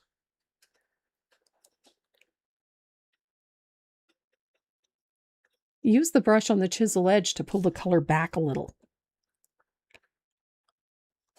And going to put a float right up that opposite side. Look at this. Opposite the shading, it gives a nice little divot to the center of that petal. I'm going to come up this opposite that shadow. It's going to crisp up that edge.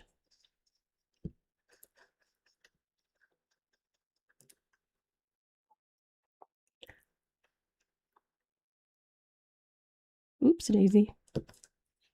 Finger painting again.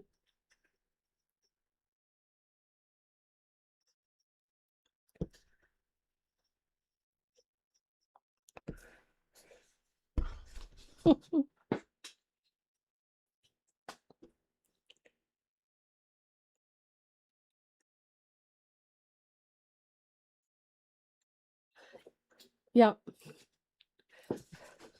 Beer will drown them. But one of the things that beer does better than anything else is kill slugs. I absolutely hate slugs, and they can trash your garden so fast. There we go. So in between each of those little folds right there, right? Little float of that wisteria in there. And it creates that high point that you need. So looking more and more like it should.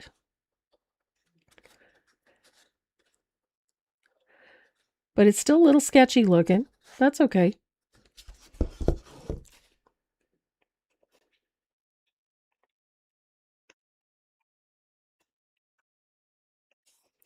And I like to pull some of it back towards the center like this. It just gives it a little more. Yeah, little beer. That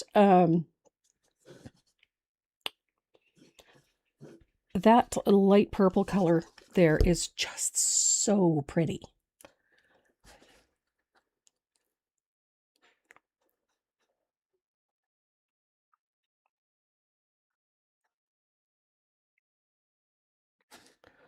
There we go.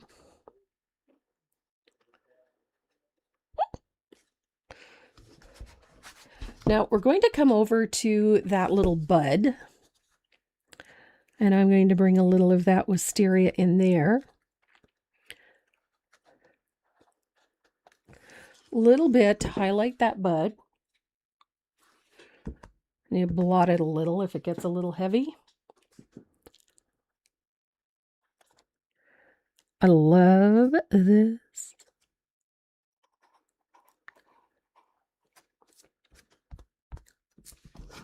Such a pretty tone.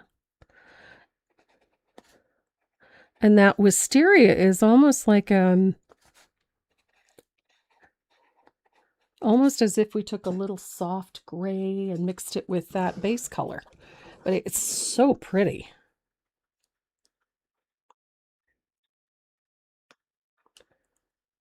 There we go.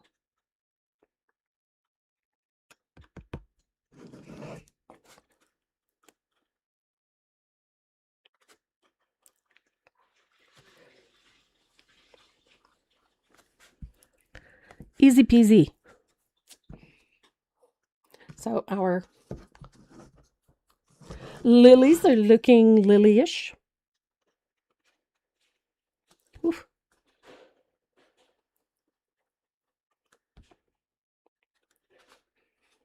And then that pretty float down that center vein. It just makes such a pretty difference. So pretty. Oh.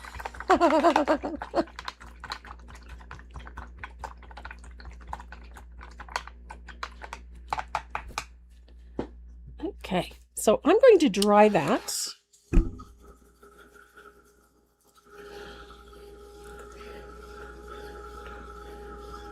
And then I'm going to take a little bit of warm white. Just a touch. Don't need much. This part is so much fun. I'm going to use my little domed blender. Squirrels eating your peaches, cat. And I'm going to pick up a little bit of warm white on that dome blender.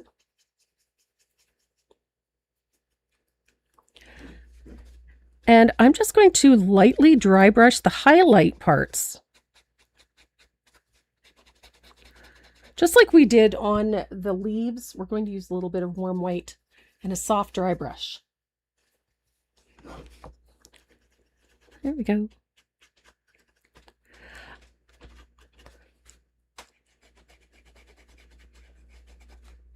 I like this softer dry brush. It kind of mutes colors a little bit on this so it doesn't look so hard edged.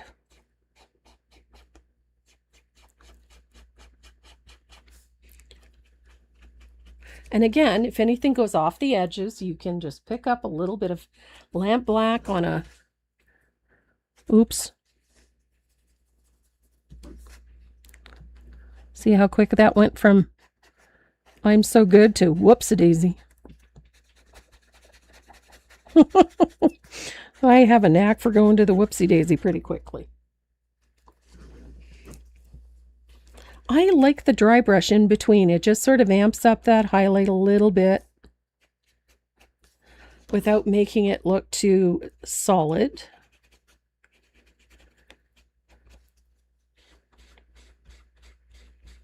I love that highlight. There we go.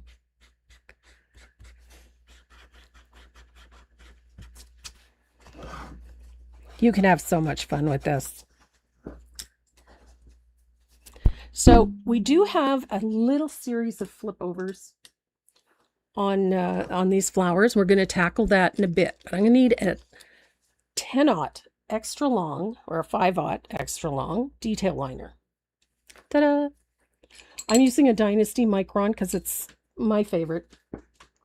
And I'm going to take a little, I am avoiding that perfection. You're bloody well right. Where's the tea lady to collect my oops?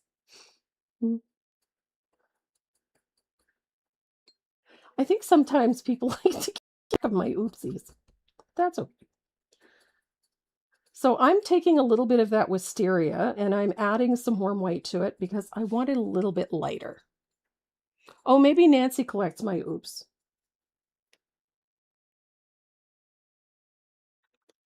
There we go. So I'm going to thin this out. And we're going to put in a couple of little flip overs here. Now I want a fine line to come down. And I'm going to paint in my little flip over there.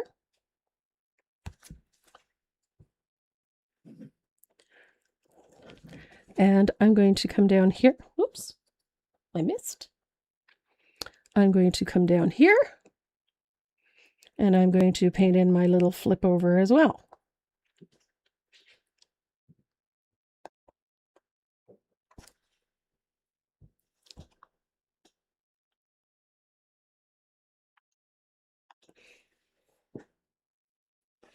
I love little flip overs. I think they're important to have those little flips every once in a while. It keeps things from looking entirely too perfect. And then while you're at it, you're going to add just a lighter squiggly. I like squigglies. I'm just going to go around the edges of my flower here. Pop in a little flip over from time to time. I like the irregularities. I like the squigglies.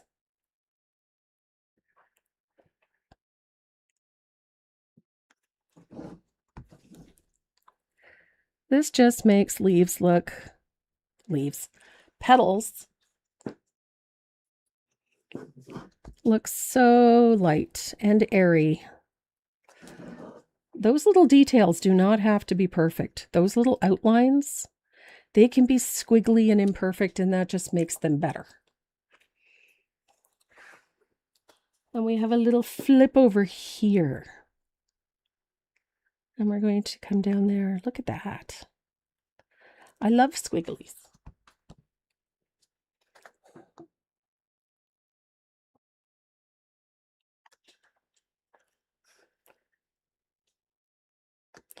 The nice thing about a flip over is if you have a spot that you are not happy with, I cannot think of a better place to put a little flip over, can you?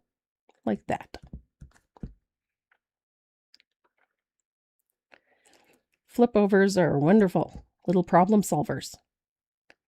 You have an area that just doesn't look all that great. A little flip over will go a long way to correcting some little issues, if you know what I mean. So here we go. Look, see? Flip over. Who knew? And besides, between you and me, it'll be our little secret. Who's to know if that little flip over was supposed to be there or not? So I'm going to do one more on this side. So we have a nice little ruffled edge on our lily. Look at that.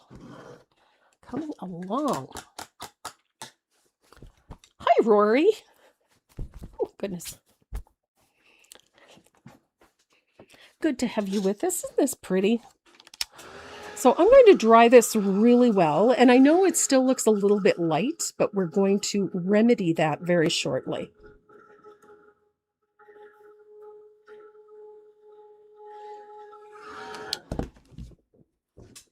So I'm going to switch to my 1/2-inch angle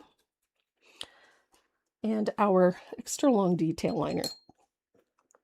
So I'm going to take a little bit of glaze and we're going to heavily thin that yummy After Dark. And I love doing this part. And I'm going to come up here and I'm going to bring a fine line right down to the point of our lily. And then in those edges, I'm going to bring in some very fine lines, just like that.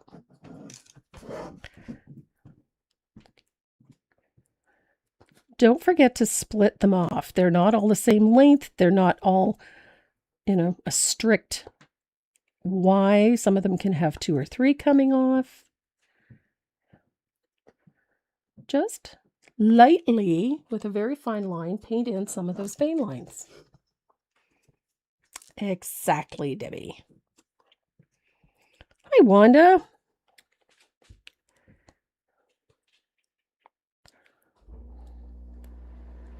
So there's the fine lines on that larger petal.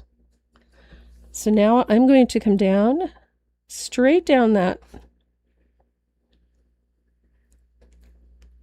center vein on this little corner petal. And I'm going to stroke in some fine lines. Some are going to have little branches coming off, some are not. And they can go in any direction.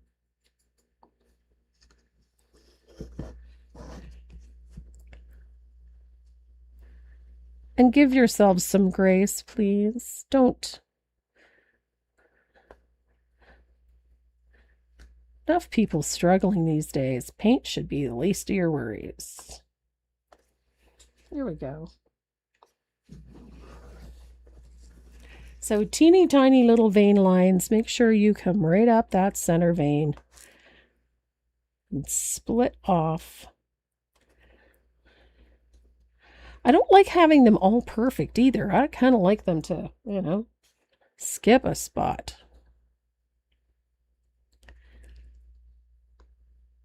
Some are going to have 2 vein lines coming off. Some are only going to have 1.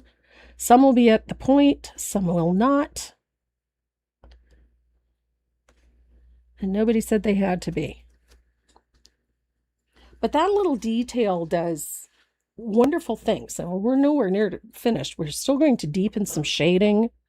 We're going to add a few more little details. And we're going to add some more highlights to really amp this up a little bit. And the fun part about doing this type of floral is they're not meant to be hyper realistic. We're looking for the most important features on these flowers.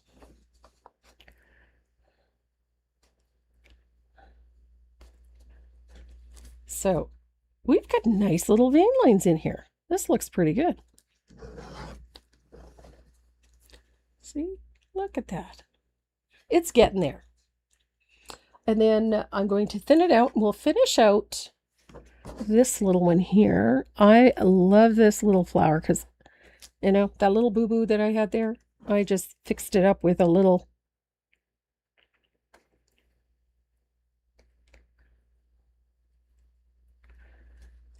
flip at the end. Does wonders.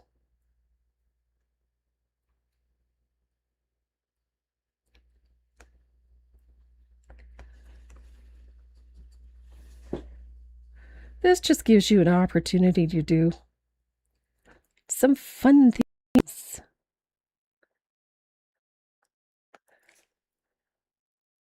I love these vein lines. This color, even when you thin this color, it's still an intense purple. And it's just gorgeous. And you can do so many cool things with it. Make sure you got a good liner.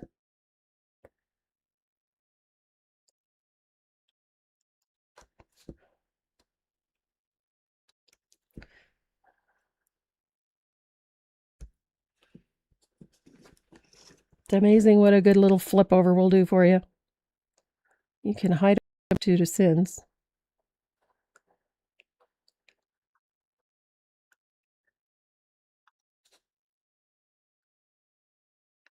I love this. This little iris is such a fun one to paint.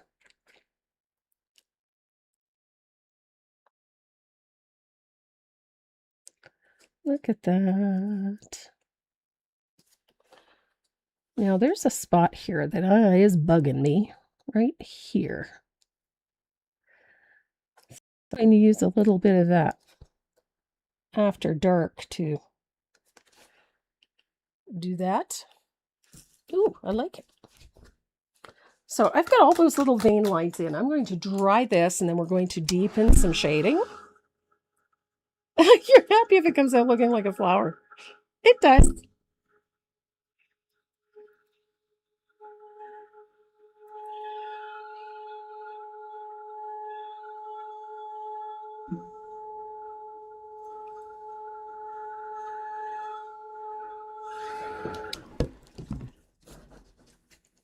So I've got my 1/2 inch angle and I'm going to pick up a little bit of that after dark.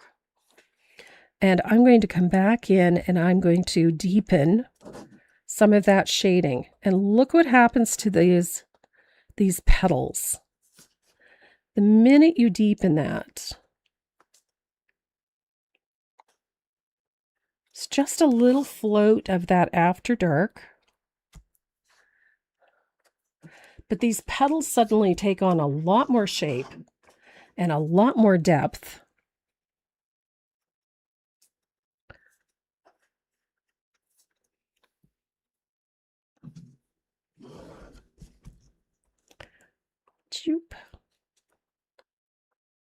So now that color becomes a little deeper.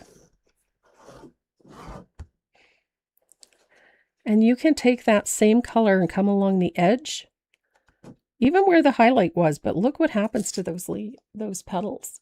They suddenly become rippled as opposed to just with a whole bunch of little loops everywhere. I love this. Just that little glaze of color up in behind this one.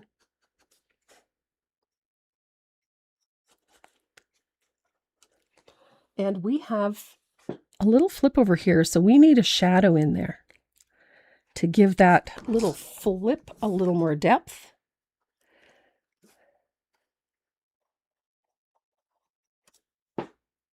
There we go. And then remember that shadow in the back? We're going to deepen that, really deepen that. Couple more floats of that stronger color back there will give our lily a lot more depth. Look how pretty that is.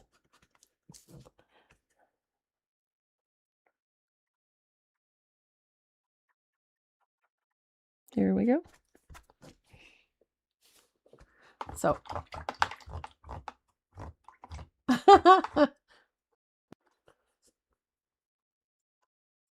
so we've got all of that. Look at that. I'm going to dry that real quick. We're going to take a little bit of asphaltum.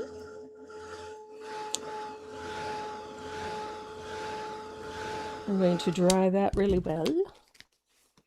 Little bit of asphaltum. We're going to tone the centers a little. The bearded area of our lily with just a little float of asphaltum. And all this does is just tiny little float. It just gives this a little more depth.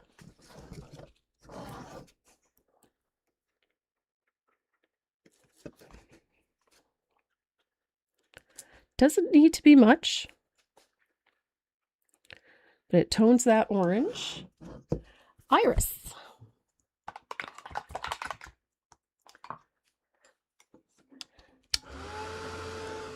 And then I have a fun little technique to texture the centers of these.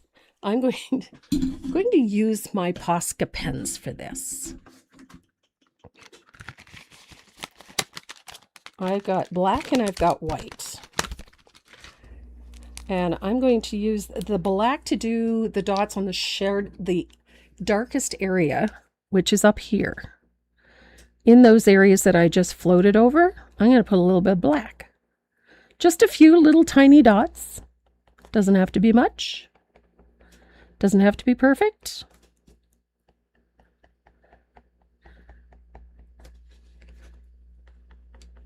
This just adds a little bit of visual texture to the center. Much like when I'm doing daisies, I like using a dip dots to create a little texture, a little airiness in the center instead of a hard lump. So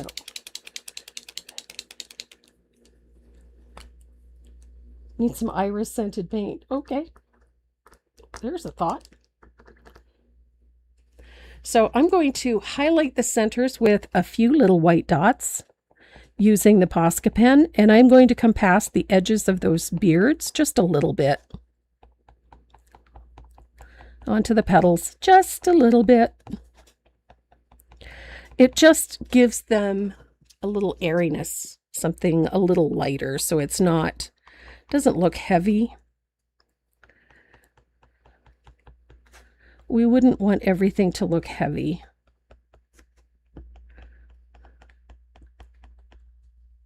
Hi, Tess. What trouble are you getting into today? Hey? Or are you being oddly well behaved? Hey? You're so stinking cute. Little do we know. So, see those little dots? Just give the center a little airiness. There, be nice.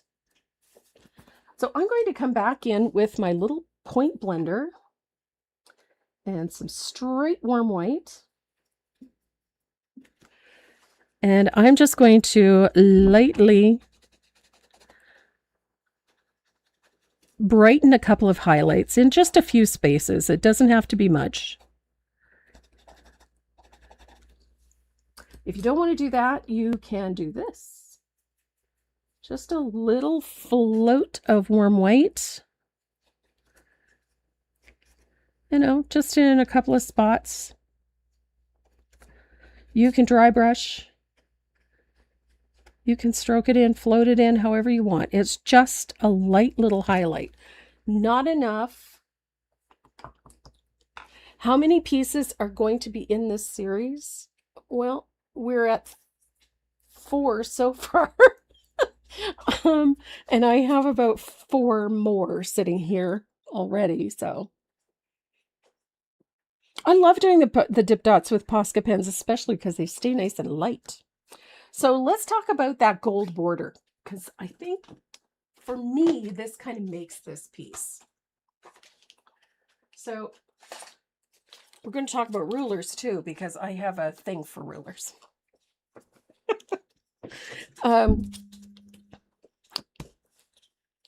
I work a lot with steel ruler, simply because plastic rulers have a tendency to chip as they get older, and then you end up with rough edges whenever you use a plastic ruler. However, if you cannot get your hands on a steel-edged ruler with a cork back, then this is a trick that I've used. I have 2 rulers. They both sit flat on the surface.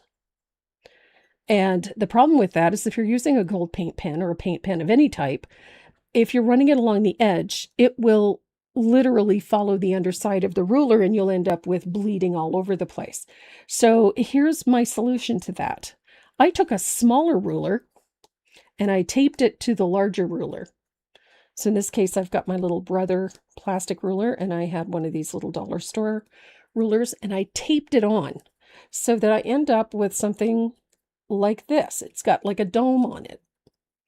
So it acts like a spacer, so that when I put my ruler on the surface, the whole ruler doesn't sit on the surface. If I were to use this side of the ruler, I'd get paint bleeding under. If I use a corkback ruler or something like this, or even a couple of pennies or nickels taped to the back side of the ruler will help as well. But you need to get the edge of the ruler off the surface so that you avoid bleeding. Now, I'm using a gold Posca pen. This one is a 0.25, which means it's got a nice fine point. And I'm going to put a nice fine, not that fine. Obviously, I didn't shake this well enough.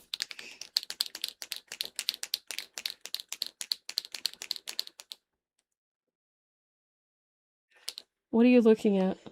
Unshaded. Okay, left iris in the center. This spot in here, it's actually textured. I was supposed to put dots of black in there. It's part of this petal folding over. And I was supposed to put some black dots on it, and I forgot. I will do that in a minute. She meant between these 2 beards. There's a little purple spot in here. I didn't even paint it purple the first time. I painted it white and then just put dip dots over top of it. Oh, I can't move the pal paper. That's the canvas, but there you go. So I have to oh, good Lord. Okay, now I've got gold paint. So again, I'm going to gold border and wipe the edge of your ruler. So up top, you can see that you're going to stop and start a little bit because there's a spot here and a spot here and a spot here, a little one there. You're going to stop and start before you hit the floral with the gold border. Ta-da! I should zoom out a little bit. Zoom out. There we go. Now I can zoom in a bit. There we go. So I'm going to dry this because otherwise I will put either my hand or my ruler right in the wet paint, and God knows that. The brand name of my camera is an Elgato, E-L-G-A-T-O. Oh, it says it right on the lens. I didn't realize it. Yeah, it's right there. Yeah. And then I'm going to do the 2 side edges. Again, make sure you stop short of the petal. I have to turn it this way because I can't see what I'm doing. So just stop short of the petal in each case. Made a mess. I made a mess. I pushed too hard. And now I've got splatters of gold on that side, but that's okay. We can fix it. We have the technology. I'll get you the actual model number. It's the Elgato Facecam 4K 60.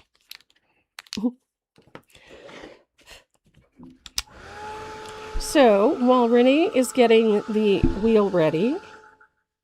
Studio webcam. Yep. I'm going to dry this well, and then we're going to do a little bit of cleanup. Remember what I said about being able to clean up. Grab my black paint. Clean up, cover up. Yeah, clean up, cover up, whatever. Smart ass. That's true. It is. Doesn't mean you had to point it out. Sorry. So whenever you get little wobbles and bobbles or spots that you don't like, and you want a crisper edge, especially when you're doing a floral, black background, it's nice to have that crisp edge. So you can take a brush, an angled shader, a round, a liner, whatever you want to use, and you can go in and clean up those little areas that perhaps you're not thrilled with. You know, little areas that just don't please you. So you can clean those up with a little bit of background color. And then I'm going to show you a little technique to make these flowers come off of that border a little bit. So I'm using an angled shader. I'm using a small one. You can use 1/4 inch or 1/3/8. Just something small. Don't need a big one. And you're going to pick up a generous float of lamp black, because that's your background color.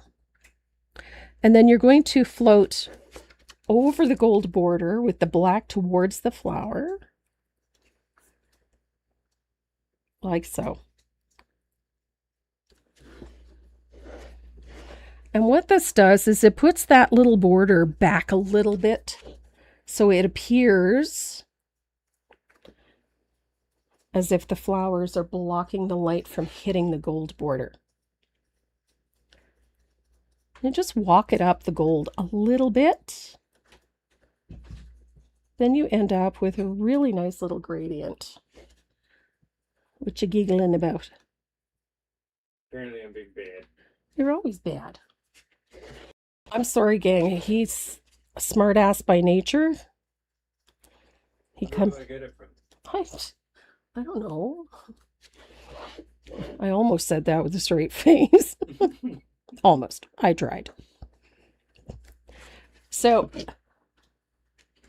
there's that little shadow, and it just sets that border back enough to give you the illusion that the flowers are popping forward. Now I'm going to take that same lamp black, and I'm going to bring a little bit of that into these leaves. Just a little.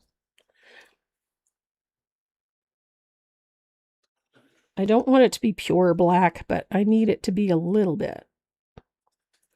And it just deepens the color, sharpens that shadow very nicely.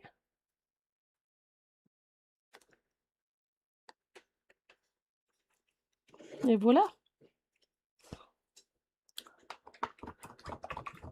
So we've got our lovely little dragonfly, our pretty little iris. The only thing we have left to do is to sign this. And I'm going to use my Posca pen for that. But I think I'm going to use my gold one. So take a little time, go around, clean up anything you don't like, any little smudges of paint, what have you, anything that doesn't sit well with you. And to seal this, I used 1 or 2 light coats of Decor Art matte spray just to seal it And it gives it a nice low sheen, but it also makes those colors really, really pop. What's that? I gotta zoom out. Zoom out. So this one is unvarnished and this one is sealed. I've got oh goodness. Yeah, I had my finger in white paint. I'm finger painting again today. Good Lord. I finger paint every day. What am I talking about? If you don't get dirty, you didn't have fun. I got to block out my signature now because I smeared it all over the place. Good God. There we go. Thank heavens it's only paint.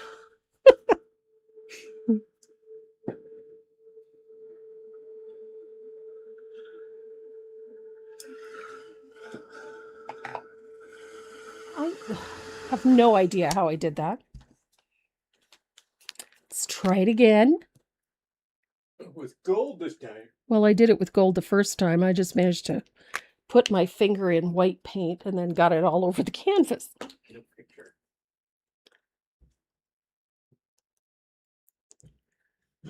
Facebook? Yeah. Hmm.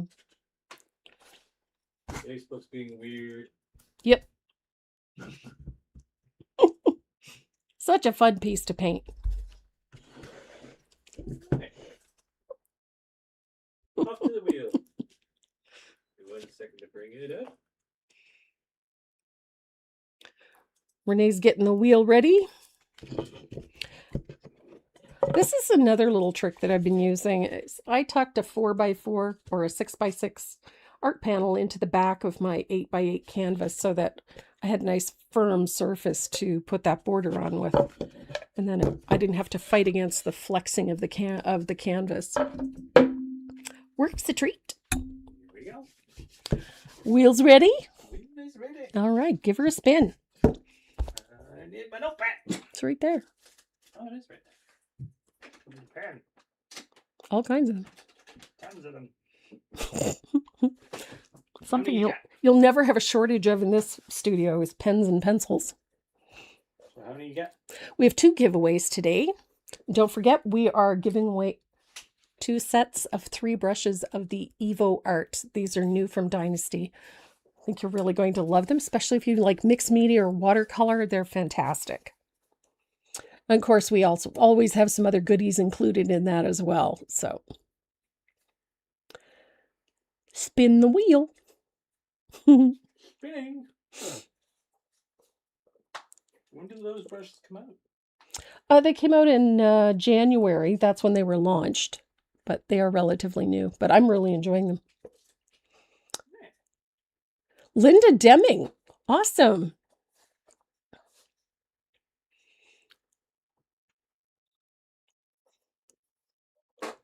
Oh, it's only 1 M. I put 2. That's okay. That's because Deming is our dentist. And the next one goes to, Renee's going to give that another spin.